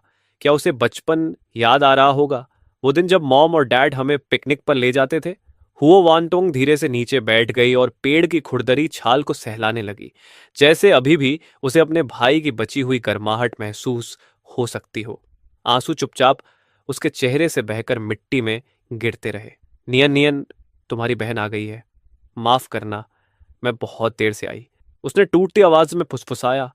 आखिर में हुआओ वानतोंग अपने माता पिता की कब्र पर गई। उनके जॉइंट ग्रेव के पास उसे मिट्टी का एक छोटा सा टीला दिखा। डायरी के अनुसार वहीं चांग शून को दफनाया गया था। अब वहां हरी घास उग चुकी थी और छोटे जंगली फूल खिले हुए थे। उसने धीरे धीरे आसपास की घास साफ की और चेंगशुन की छोटी कब्र के पास खुद एक सुंदर छोटा यूरन दफनाया। उसके अंदर उसकी ओरिजिनल डायरी की राख थी। उसने एक्सपर्ट्स को हायर किया था ताकि स्पेशल टेक्निक से डायरी को साफ तरीके से राख बनाया जा सके। फिर वो राख यहां लेकर आई थी। उसने उस छोटे टीले को सहलाया और धीरे से कहा, चंगशुन, नियन नियन के आखिरी दिनों में उसके साथ रहने के लिए धन्यवाद। अब कृपया मॉम और डैड के साथ उसके पास ही रहना, ठीक है? ये सब करने के बाद हुआ वानतोंग अपने माता पिता की कब्र के सामने खड़ी हुई। टम स्टोन पर उनकी दयालु तस्वीरों को देखकर उसने गहराई से 3 बार झुककर प्रणाम किया। उसकी आवाज शांत लेकिन मजबूत थी।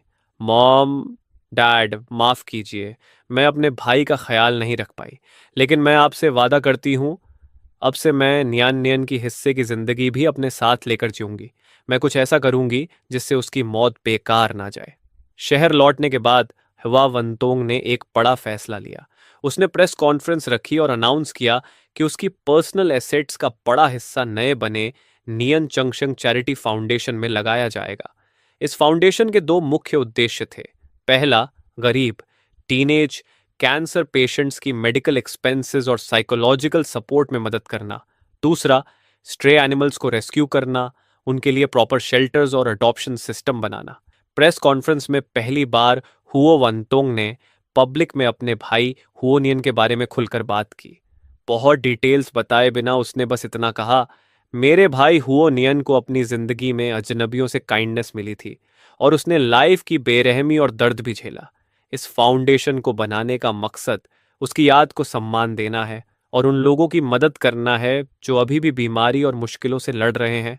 मैं चाहती हूं कि हर जीवन के साथ नरमी से पेश आया जाए और हर काइंडनेस आगे बढ़ती रहे।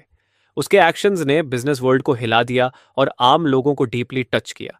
जो लोग पहले उसे क्रिटिसाइज कर रहे थे अब कहने लगे, रिस्पेक्ट टू बॉस हुओ, हमने आपको गलत समझा, सॉरी। धीरे धीरे सारे सवाल एडमिरेशन में बदल गए। लोगों को आखिर समझ आया कि ठंडी दिखने वाली प्रेसिडेंट हुओ के पीछे कितना गहरा दर्द और रिडेम्पशन छुपा था। फाउंडेशन का काम बहुत तेजी से शुरू हुआ। हुओ वानतोंग खुद प्रोजेक्ट रिव्यूज करती, हॉस्पिटल्स में बच्चों से मिलने जाती और शेल्टर्स में अडॉप्शन का इंतजार कर रहे एनिमल्स को देखने जाती। इस दौरान उसके चेहरे पर कभी कभी सच्ची और नरम मुस्कान भी दिखने लगी। उसकी आंखों का दुख कभी पूरी तरह खत्म नहीं हुआ, लेकिन उसने दर्द के साथ जीने का तरीका ढूंढ लिया था। वो अक्सर उस चिल्ड्रंस हॉस्पिटल जाती जिसे उसकी फाउंडेशन सपोर्ट करती थी और वार्ड्स के बाहर बैठकर बच्चों को बीमारी से लड़ते देखती थी। एक बार हुआओ न्यान जैसी बीमारी से जूझ रहा एक छोटा बच्चा केमोथेरेपी की वजह से सारे बाल खोने के बाद भी उसे देखकर मुस्कुरा रहा था। उस पल हुआओ वानतोंग को छोटे वाले न्यान न्यान की याद आ गई। वो उसके पास गई, उसके सिर पर प्यार से हाथ फेरा और उसे एक brand new motorcycle model gift किया। उस बच्चे की खुश मुस्कान ने उसके जमे हुए दिल में गर्माहट की लहर पैदा कर दी। उसने श्यायांग की भी फिर मदद करनी चाहिए। वो उसके लिए ऑटो रिपेयर शॉप खोलने में इन्वेस्टमेंट करना चाहती थी ताकि उसका सपना पूरा हो सके। लेकिन श्यायांग ने फिर मना कर दिया। बॉस हुओ, आपकी काइंडनेस की मैं कद्र करती हूँ। श्यायांग खुलकर मुस्कुराई, लेकिन मैं अपने हाथों से पैसे कमाना चाहती हूँ।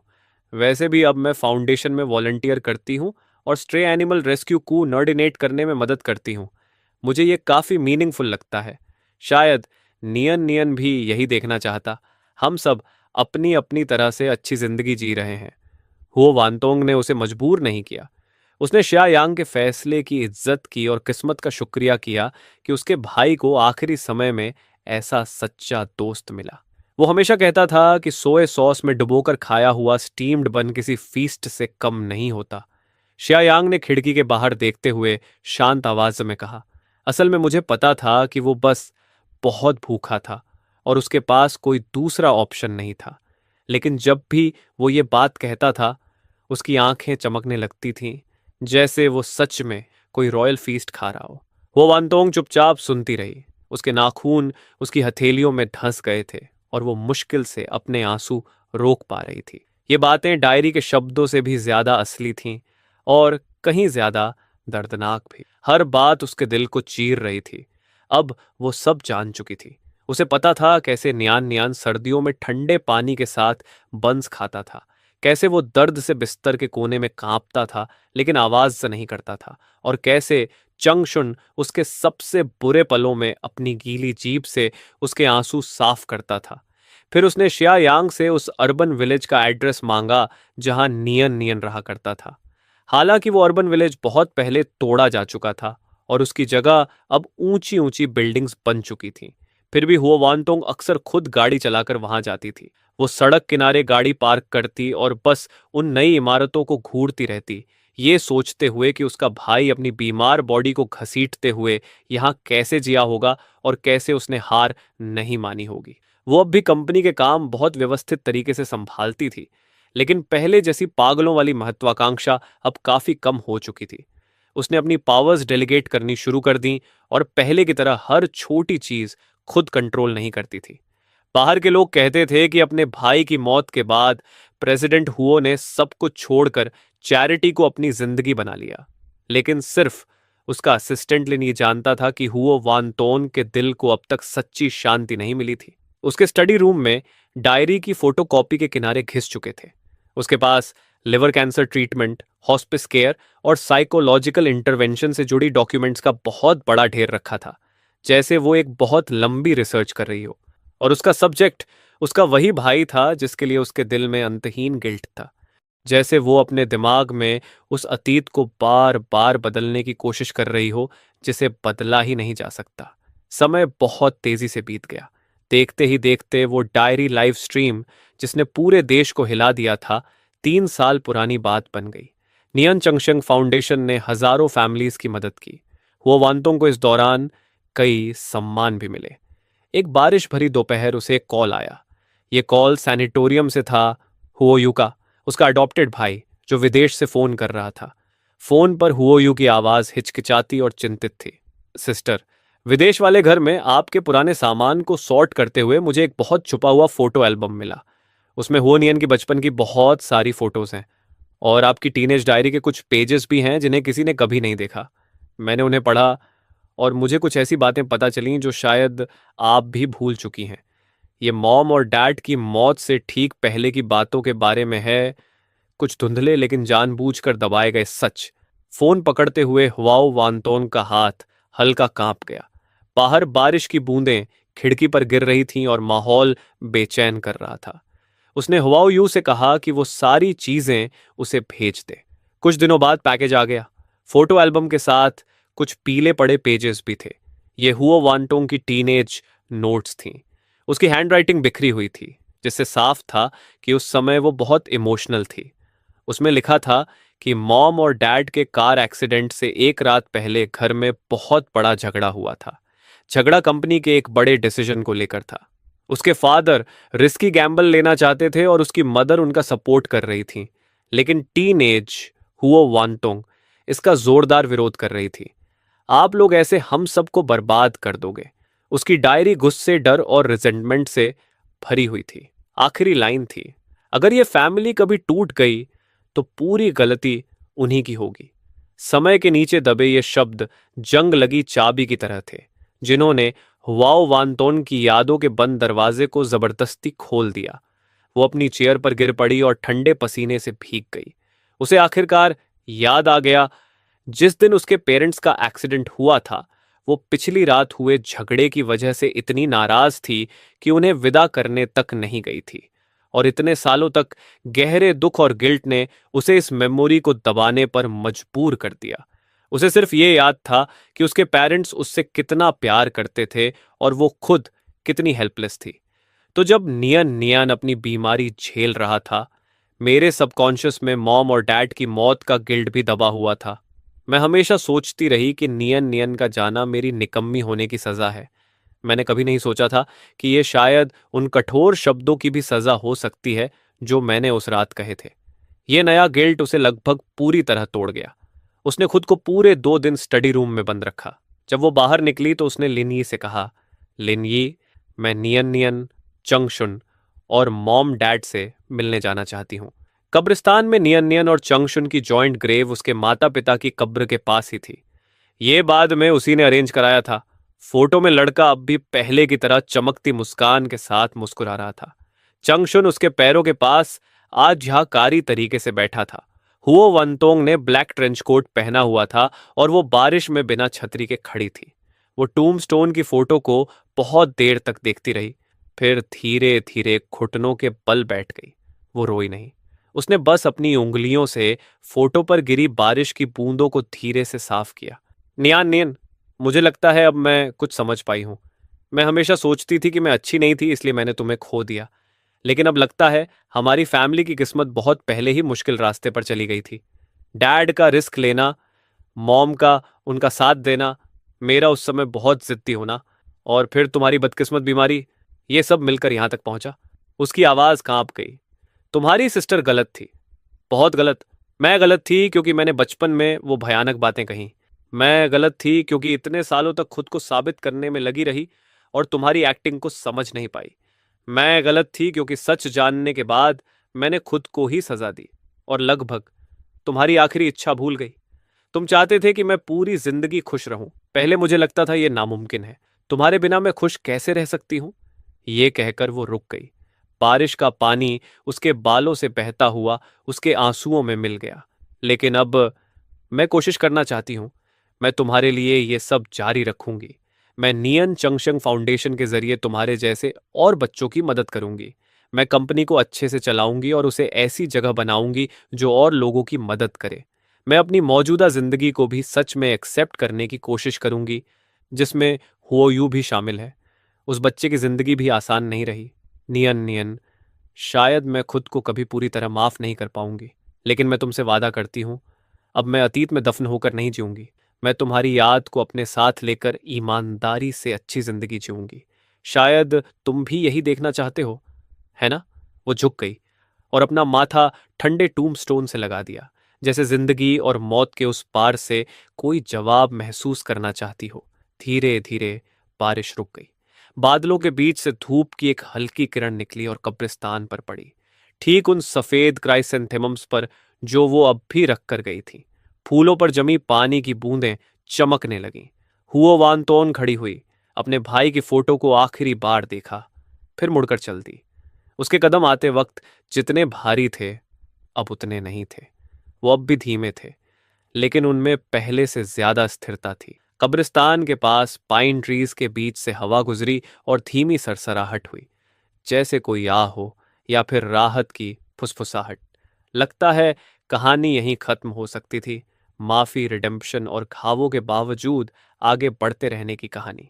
हुओ वानतोंग की जिंदगी आखिरकार अपने सबसे दर्दनाक और दुखद चैप्टर को पार कर चुकी थी और अब उसने अपनी जिंदगी का नया चैप्टर लिखना शुरू कर दिया था। उस चैप्टर में शायद अब भी गहरी यादें और तड़प होती, लेकिन धीरे धीरे उसमें उसकी अपनी शांति की रोशनी भी आने लगी। हुआओ वानतोन की लाइफ धीरे धीरे बदलने लगी।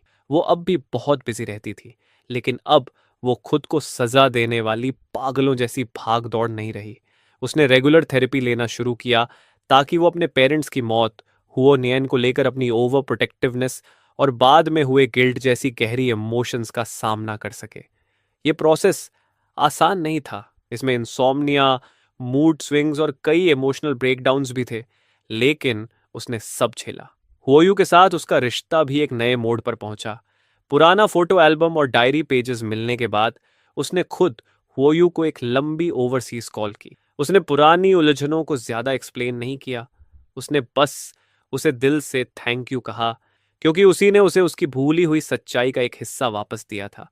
उसने हुओयू से कहा कि अब वो समझती है कि उसने कितनी दूरी और इनसिक्योरिटी महसूस की होगी। उसने साफ कहा कि खून का रिश्ता हो या ना हो, अब वो फैमिली हैं और वो उसके साथ एक सच्चा रिश्ता बनाना चाहती है।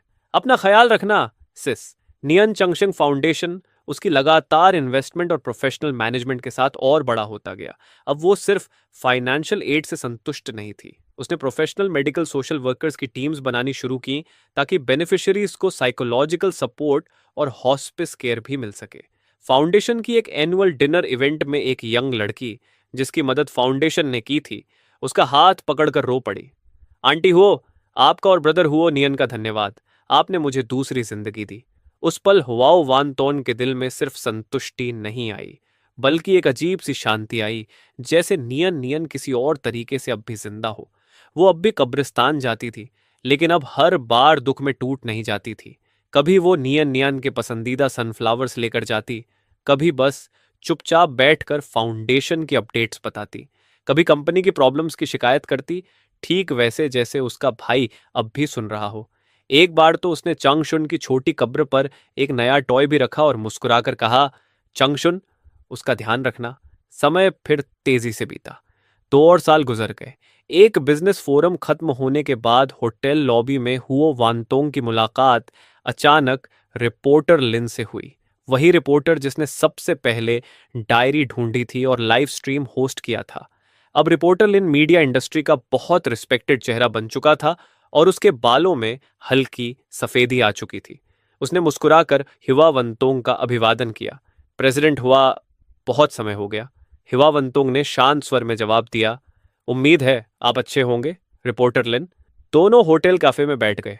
थोड़ी फॉर्मल बातों के बाद रिपोर्टर लिन ने हिचकिचाते हुए पूछा, प्रेसिडेंट हुओ, क्या आप इन सालों में ठीक रही? हुआओ वंटोंग ने कॉफी को धीरे धीरे हिलाते हुए बाहर की भीड़ भाड़ भरी सड़क की तरफ देखा और बोली, पूरी तरह ठीक नहीं, लेकिन पूरी तरह बुरी भी नहीं। मैंने खुद के साथ शांति बनाना सीख लिया है और अपने अतीत के साथ जीना भी। शायद यही बड़ा होना कहलाता है। बस इसकी कीमत बहुत ज्यादा थी। उस डायरी ने बहुत लोगों को बदला, मुझे भी। उसने मुझे लाइफ की फ्रैग्रिलिटी और फैमिली बॉन्ड्स का वेट समझाया।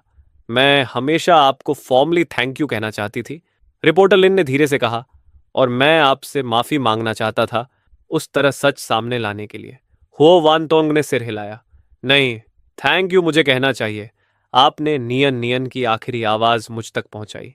वो प्रोसेस बहुत दर्दनाक था, लेकिन अगर वो डायरी मेरे पास नहीं आती तो शायद मैं अपनी बनाई हुई झूठी दुनिया में हमेशा जीती रहती। वो उसके साथ सबसे बड़ा अन्याय होता। कुछ पल की चुप्पी के बाद रिपोर्टर लिन ने जैसे फैसला कर लिया। उसने अपने ब्रीफ केस से एक थोड़ा पुराना क्राफ्ट पेपर एनवलोप निकाला और उसकी तरफ बढ़ाया। वो वानतोंग थोड़ी कंफ्यूज्ड हो गई। ये क्या है? रिपोर्टर लिन ने धीमी आवाज में कहा। यह हुआओ नियन की चीजों को सॉर्ट करते वक्त मिला था। डायरी के साथ रखा हुआ था। उस समय मुझे लगा टाइमिंग सही नहीं है, इसलिए मैंने इसे अपने पास रखा, लेकिन अब मुझे लगता है कि इसे आपको दे देना चाहिए। हुओ वानतोन का दिल तेज धड़कने लगा। उसने गहरी सांस ली और धीरे से एनवेलप खोला। अंदर कोई लेटर नहीं था, बल्कि एक पुरानी कलर ड्राइंग थी। कागज नोटबुक से फाड़ा गया था और उसके किनारे टेढ़े मेढ़े थे। ड्राइंग में कलर्ड पेंसिल से एक सीन बनाया गया था। नीला साफ आसमान, चमकती धूप और हरी घास। पोनीटेल वाली मुस्कुराती लड़की साफ तौर पर यंग हुओ वानतोंग थी। उसने एक हाथ में छोटे हुओ नियन को पकड़ा हुआ था और दूसरे हाथ में क्रीम कलर का पप्पी चांग शून्य था। उनके पीछे मॉम और डैड खड़े थे, बहुत खुश मुस्कुराते हुए। ड्राइंग के ऊपर बाएं कोने में टेढ़ी मेढ़ी लेकिन बेहद सच्ची हैंडराइटिंग में लिखा था, माई फैमिली ऑन्थर हुओ नियन विश, I hope my sister is happy forever. Drawing के पीछे और भी छोटी हैंडराइटिंग में एक लाइन लिखी थी। ये बाद में लिखी गई थी और उसकी इंक थोड़ी गहरी थी। Sister, I am sorry and I love you. हुओ वानतोन की आंखें तुरंत आंसुओं से भर गईं। उसे लगा जैसे वो उस दुबले पतले बीमार लड़के को देख रही है, जो अपनी जिंदगी के आखिरी पलों में दर्द सहते हुए कांपते हाथों से एक एक लाइन बनाकर उस रियूनियन को ड्रॉ कर रहा था जिसकी उसे सबसे ज्यादा चाहत थी, लेकिन जो उसे कभी नहीं मिल सकता था। उसके दिल में कोई नफरत नहीं थी, सिर्फ माफी और प्यार था। उसने उस पतले कागज को ऐसे कसकर पकड़ लिया जैसे वो दुनिया की सबसे कीमती चीज हो। जब उसका एक आंसू ड्राइंग पर गिरा तो उसने घबराकर उसे उंगली से धीरे से साफ किया, जैसे उसे डर हो कि उसके भाई की आखिरी निशानी धुंधली ना हो जाए। आंसू रोकते हुए हुआ वंतोंग ने रिपोर्टर लिन से और खुद से कहा, वो हमेशा मेरे बारे में सोचता रहा। रिपोर्टर लिन ने लाल आंखों के साथ चुपचाप सिर हिला दिया। उसी रात हुआओ वानतोंग ने उस ड्राइंग को बहुत सावधानी से फ्रेम कराया और अपनी स्टडी में डायरी की कॉपी के ठीक पास टांग दिया। वो उसके सामने बहुत देर तक खड़ी रही। आने वाले दिनों में हुओ वानतोंग अब भी बिजनेस वर्ल्ड की ताकतवर प्रेसिडेंट हुओ रहेगी और नियन चांगशिंग फाउंडेशन की मजबूत फाउंडर भी, लेकिन उसके दिल के सबसे नरम कोने में हमेशा उस 18 साल के लड़के और उसके पप्पी के लिए जगह रहेगी। उसने उन्हें भूलने की कोशिश करना छोड़ दिया था। अब उसने उन्हें हमेशा याद रखने का फैसला कर लिया था। उस भारी प्यार को अपने दिल में लेकर वो इस दुनिया में आगे बढ़ती रही, कोशिश करती रही कि वैसे जिए जैसी जिंदगी हुआओ नियन उसे जीते हुए देखना चाहता था। उसे पता था कि जिंदगी में बारिश वाले मौसम फिर आएंगे, लेकिन अपने दिल में वो अपने लिए और नियन नियन के लिए हमेशा के लिए एक गर्म छतरी खोल चुकी थी। कहानी का एंडिंग पूरी तरह हैप्पी नहीं था, लेकिन कम से कम वो एक ऐसी सच्ची कंप्लीटनेस की तरफ बढ़ गया था जो घावों के बावजूद पूरी थी। होवानतोंग की जिंदगी धीरे धीरे एक नए नॉर्मल में बदल गई। माय फैमिली नाम वाली वो ड्राइंग उसके दिल के सबसे ठंडे कोने में रोशनी की छोटी किरण बन गई। उसने दुख को खत्म नहीं किया, लेकिन उसके सेल्फ ब्लैम की धार को धीरे धीरे नरम कर दिया। उसे समझ आया कि नियन नियन उसे सिर्फ दर्द और पछतावा देकर नहीं गया था, वो उसे बेहद पवित्र प्यार और ब्लेसिंग्स देकर गया था। और यही एहसास उसे सच में आगे बढ़ने की ताकत देने लगा। उसने सिर्फ काम में डूबे रहने के बजाय अपनी लाइफ को एक्टिवली प्लान करना शुरू किया। उसने फिर से ऑयल पेंटिंग शुरू की, जो उसकी यूथ की हॉबी थी, और वीकेंड आर्ट क्लासेस ज्वाइन कर ली। स्टूडियो में टर्पेंटाइन की खुशबू और ब्रश के कैनवस पर चलने का एहसास उसे बहुत समय बाद शांति देता था। वो लैंडस्केप्स और स्टिल लाइफ पेंट करती थी, लेकिन उसने कभी लोगों की पेंटिंग्स नहीं बनाई, खासकर अपनी फैमिली की नहीं, क्योंकि माई फैमिली ड्राइंग नियन नियन की यूनिक मास्टरपीस थी और वो उसे कॉपी नहीं करना चाहती थी। हुओयू के साथ उसका रिश्ता भी बहुत नेचुरल हो गया। कॉलेज ग्रेजुएशन के बाद हुओयू चाइना वापस आया, लेकिन हुओ ग्रुप ज्वाइन नहीं किया। उसने अपनी एबिलिटीज पर भरोसा करके एक टेक स्टार्टअप ज्वाइन किया। वो वानतोंग ने उसके फैसले की रिस्पेक्ट की। जब भी उसे करियर प्रॉब्लम्स होती, वो एक एक्सपीरियंस्ड प्रोफेशनल की तरह एडवाइस देती, ऑर्डर्स नहीं। वो कभी कभी साथ डिनर करते और नॉर्मल सिबलिंग्स की तरह काम और जिंदगी की बातें करते। एक बार हुआओ यू अपनी गर्लफ्रेंड को उससे मिलाने लाया। लड़की थोड़ी नर्वस थी, लेकिन हुआओ वानतोंग ने हल्की मुस्कान के साथ उसे रेड एनवेलप दिया और कहा, एक दूसरे को समझना और साथ अच्छे से रहना। उस पल उसे लगा कि अगर नियान नियन जिंदा होता तो शायद वो भी ऐसे ही उसकी गर्लफ्रेंड से मिलती। नियन चंगशंग फाउंडेशन का इम्पैक्ट दिन ब दिन बढ़ता गया। उन्होंने देश के टॉप मेडिकल और रिसर्च इंस्टीट्यूशंस के साथ पार्टनरशिप शुरू की। अब वो लिवर कैंसर की अर्ली स्क्रीनिंग और टारगेटेड ड्रग रिसर्च को फंड कर रहे थे। हुओ वानतोंग अब सिर्फ डोनर नहीं थी, वो खुद कई प्रोजेक्ट मीटिंग्स में जाती और पेशेंट फैमिली मेंबर के पर्सपेक्टिव से सुझाव देती। एक प्रोजेक्ट रिव्यू मीटिंग में एक यंग रिसर्चर एक्साइटेड होकर नई डिटेक्शन टेक्नोलॉजी के बारे में बता रहा था। ये टेक्नोलॉजी लिवर कैंसर की अर्ली डिटेक्शन रेट को 30% तक बढ़ा सकती थी। वो वानतोंग ये सुनते हुए इमोशनली भर गई। उसे याद आया कि नियन नियन जब डायग्नोस हुआ था तब वो ऑलरेडी लास्ट स्टेज में था। उसने अपनी हथेलियों में नाखून गड़ा लिए ताकि इमोशंस कंट्रोल कर सके। अगर अगर उसके पास अर्ली डिटेक्शन का चांस होता। इसी सोच ने उसे ऐसे रिसर्च को और ज्यादा सपोर्ट करने के लिए और मजबूत बना दिया। समय शांति से गुजरता रहा, जब तक एक पतझड़ की दोपहर हुआओ वानतोन को सैनेटोरियम से कॉल नहीं आया। कॉल शियायांग के बारे में था। मिस शियायांग बीमार हो गई हैं, ओवरवर्क की वजह से हालत अच्छी नहीं है, वो आपसे मिलना चाहती हैं। हुआओ वानतोंग ने तुरंत अपने सारे प्लान्स कैंसिल किए और उस छोटे शहर की तरफ निकल गई। डिसइंफेक्टेंट की स्मेल वाले उस हॉस्पिटल वार्ड में शियायांग पहले से बहुत पतली हो चुकी थी। उसका चेहरा पीला था, लेकिन उसकी आंखें अब भी मजबूत थीं। हुआओ वानतोंग को देखकर शियायांग हल्का मुस्कुराई। प्रेसिडेंट हुआओ, आप आ गई। हुआओ वानतोंग उसके पास बैठ गई और उसका कमजोर हाथ पकड़ लिया। मुझे प्रेसिडेंट हुओ मत कहो, बस वानतोंग कहो। शियायांग ने सिर हिलाया। आदत हो गई है, और वैसे भी आप प्रेसिडेंट हुओ ही हैं। मेरे पास शायद ज्यादा समय नहीं है। एक बात है जो मुझे आपको बतानी है। हुओ वानतोंग का दिल कस गया। बताओ। शियायांग ने खिड़की की तरफ देखा, जैसे पुरानी याद में खो गई हो। नियन नियन के मरने से पहले उसने आपके लिए एक मैसेज छोड़ा था। वो डायरी में नहीं लिखा था। उस दिन उसकी हालत बहुत खराब थी, वो दर्द में था। उसने मेरा हाथ पकड़ा और कहा, सिस्टर यंग यांग, अगर मेरी बहन को कभी सच पता चले तो उसे मेरे लिए कहना। शियायांग थोड़ी देर रुकी। उसकी सांसें तेज हो रही थीं। हुओ वानतोंग ने उसे पानी देना चाहा, लेकिन उसने मना कर दिया। उसने कहा था, मेरी बहन ज्यादा समय तक दुखी ना रहे। उसे कोई ऐसा इंसान ढूंढना चाहिए जो उसका साथ दे, ताकि वो मॉम और डैड की तरफ फिर अकेली ना रह जाए। और उसे कहना कि वो हर दिन गरम खाना खाया करे। उसकी आवाज धीरे धीरे बहुत कमजोर हो गई।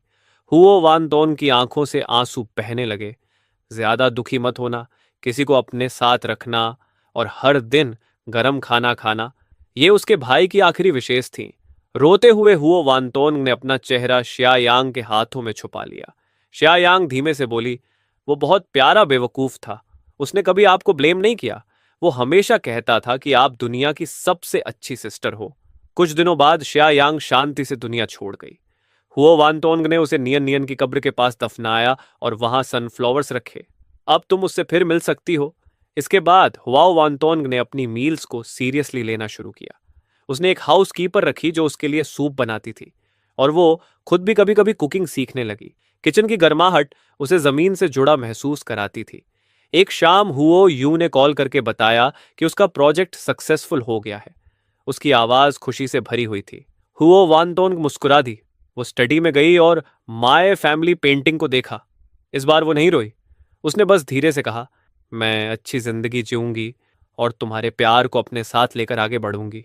वो अब भी कब्रिस्तान जाती थी, लेकिन अब ऐसा लगता था जैसे वो पुराने दोस्तों से मिलने जा रही हो। वो कभी चाय लेकर जाती और अपनी लाइफ की बातें करती। उसने पेंटिंग को स्टडी से हटाकर अपने बेडरूम में रख लिया, ताकि उसे हर दिन याद रहे कि प्यार अब भी उसके आसपास है। नियन चंगशंग फाउंडेशन ने लाखों लोगों की मदद की। उनकी अर्ली स्क्रीनिंग प्रोग्राम ने काउंटलेस जिंदगियां बचाईं। हर बार जब वो ऐसी खबर सुनती, उसके दिल का पछतावा थोड़ा और हल्का हो जाता। एक इंटरनेशनल चैरिटी फोरम में किसी ने कहा कि नियन चांगशेंग में गहरी ईस्टर्न फिलॉसफी है, डिपार्टेड लोगों को याद करके जीवन को और कीमती समझना। हुओ वानतोंग शांति से मुस्कुराई। हाँ, यही अब मेरी जिंदगी का रास्ता बन चुका है। हुओ यू का सक्सेसफुल प्रोजेक्ट उसे टेक वर्ल्ड का राइजिंग स्टार बना चुका था। वो अपनी गर्लफ्रेंड लिन वे को उससे मिलाने लाया। लिन वे ने जो ब्रेस्ड पोक बनाया, उसमें उनकी माँ की रेसिपी की झलक थी। हुओ वानतोंग के दिल में अचानक गर्माहट भर गई। देखते ही देखते 10 साल गुजर गए। हुओ वानतोंग के बालों में हल्की सफेदी आ गई थी, और उसकी आंखें पहले से भी ज्यादा शांत हो चुकी थीं। धीरे धीरे हुआ वंतोंग ने कंपनी मैनेजमेंट से खुद को पीछे करना शुरू कर दिया। अब वो सिर्फ स्ट्रैटेजी और चैरिटी पर फोकस करती थी, और उसने अपने गार्डन को सनफ्लावर्स और वाइट क्रिसैंथेमम से भर दिया। जब एक डॉक्यूमेंटरी डायरेक्टर ने उससे कांटेक्ट किया और नियन चंगशंग की कहानी पर डॉक्यूमेंटरी बनाना चाहा, तो उसने काफी सोचने के बाद हाँ कहा, लेकिन एक शर्त रखी, सब कुछ पूरी तरह ऑथेंटिक होना चाहिए। फोकस उसकी पर्सनल ट्रेजेडी नहीं, बल्कि फाउंडेशन के काम पर होना चाहिए। कैमरा के सामने वो शांत और कंपोज्ड दिखती थी, लेकिन जब भी फाउंडेशन की बात होती, उसकी आंखों में चमक आ जाती। डायरेक्टर ने पूछा, आप अपने अतीत के अंधेरे से कैसे बाहर निकली? हुआ वानतोंग हल्का मुस्कुराई और बोली, आप उससे बाहर नहीं निकलते, आप उसे अपने साथ लेकर जीना सीखते हैं। जिन लोगों से हम प्यार करते हैं, वो हमेशा हमारा हिस्सा बन जाते हैं। नियन चंगशेंग उसी लॉन्गिंग को लेकर जिंदगी के लिए और पॉसिबिलिटीज बनाने का नाम है। डॉक्यूमेंट्री ने लोगों के दिलों को गहराई से छू लिया। उसकी कहानी टूट जाने के बाद खुद को फिर से बनाने की मिसाल बन गई। हुओ यू की शादी में वो स्टेज पर खड़े नए कपल को देख रही थी। फिर उसकी नजर उस खाली सीट पर गई जो नियन नियन के लिए छोड़ी गई थी। उसने धीरे से मुस्कुराकर कहा, जो लोग आज यहां नहीं हैं, वो भी हमारी खुशी मना रहे होंगे।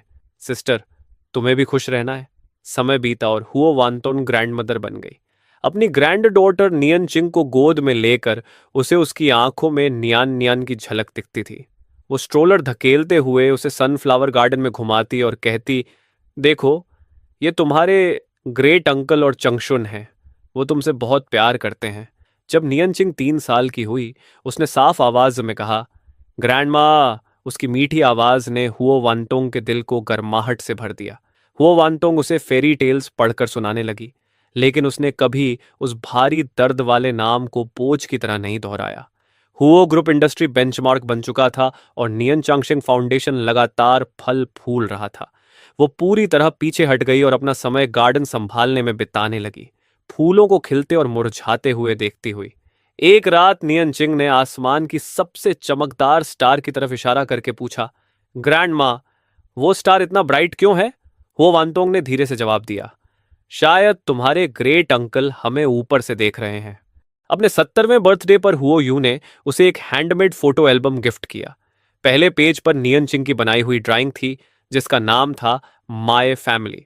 उसके नीचे लिखा था, great grandparents, great uncle Chang Shun और हम।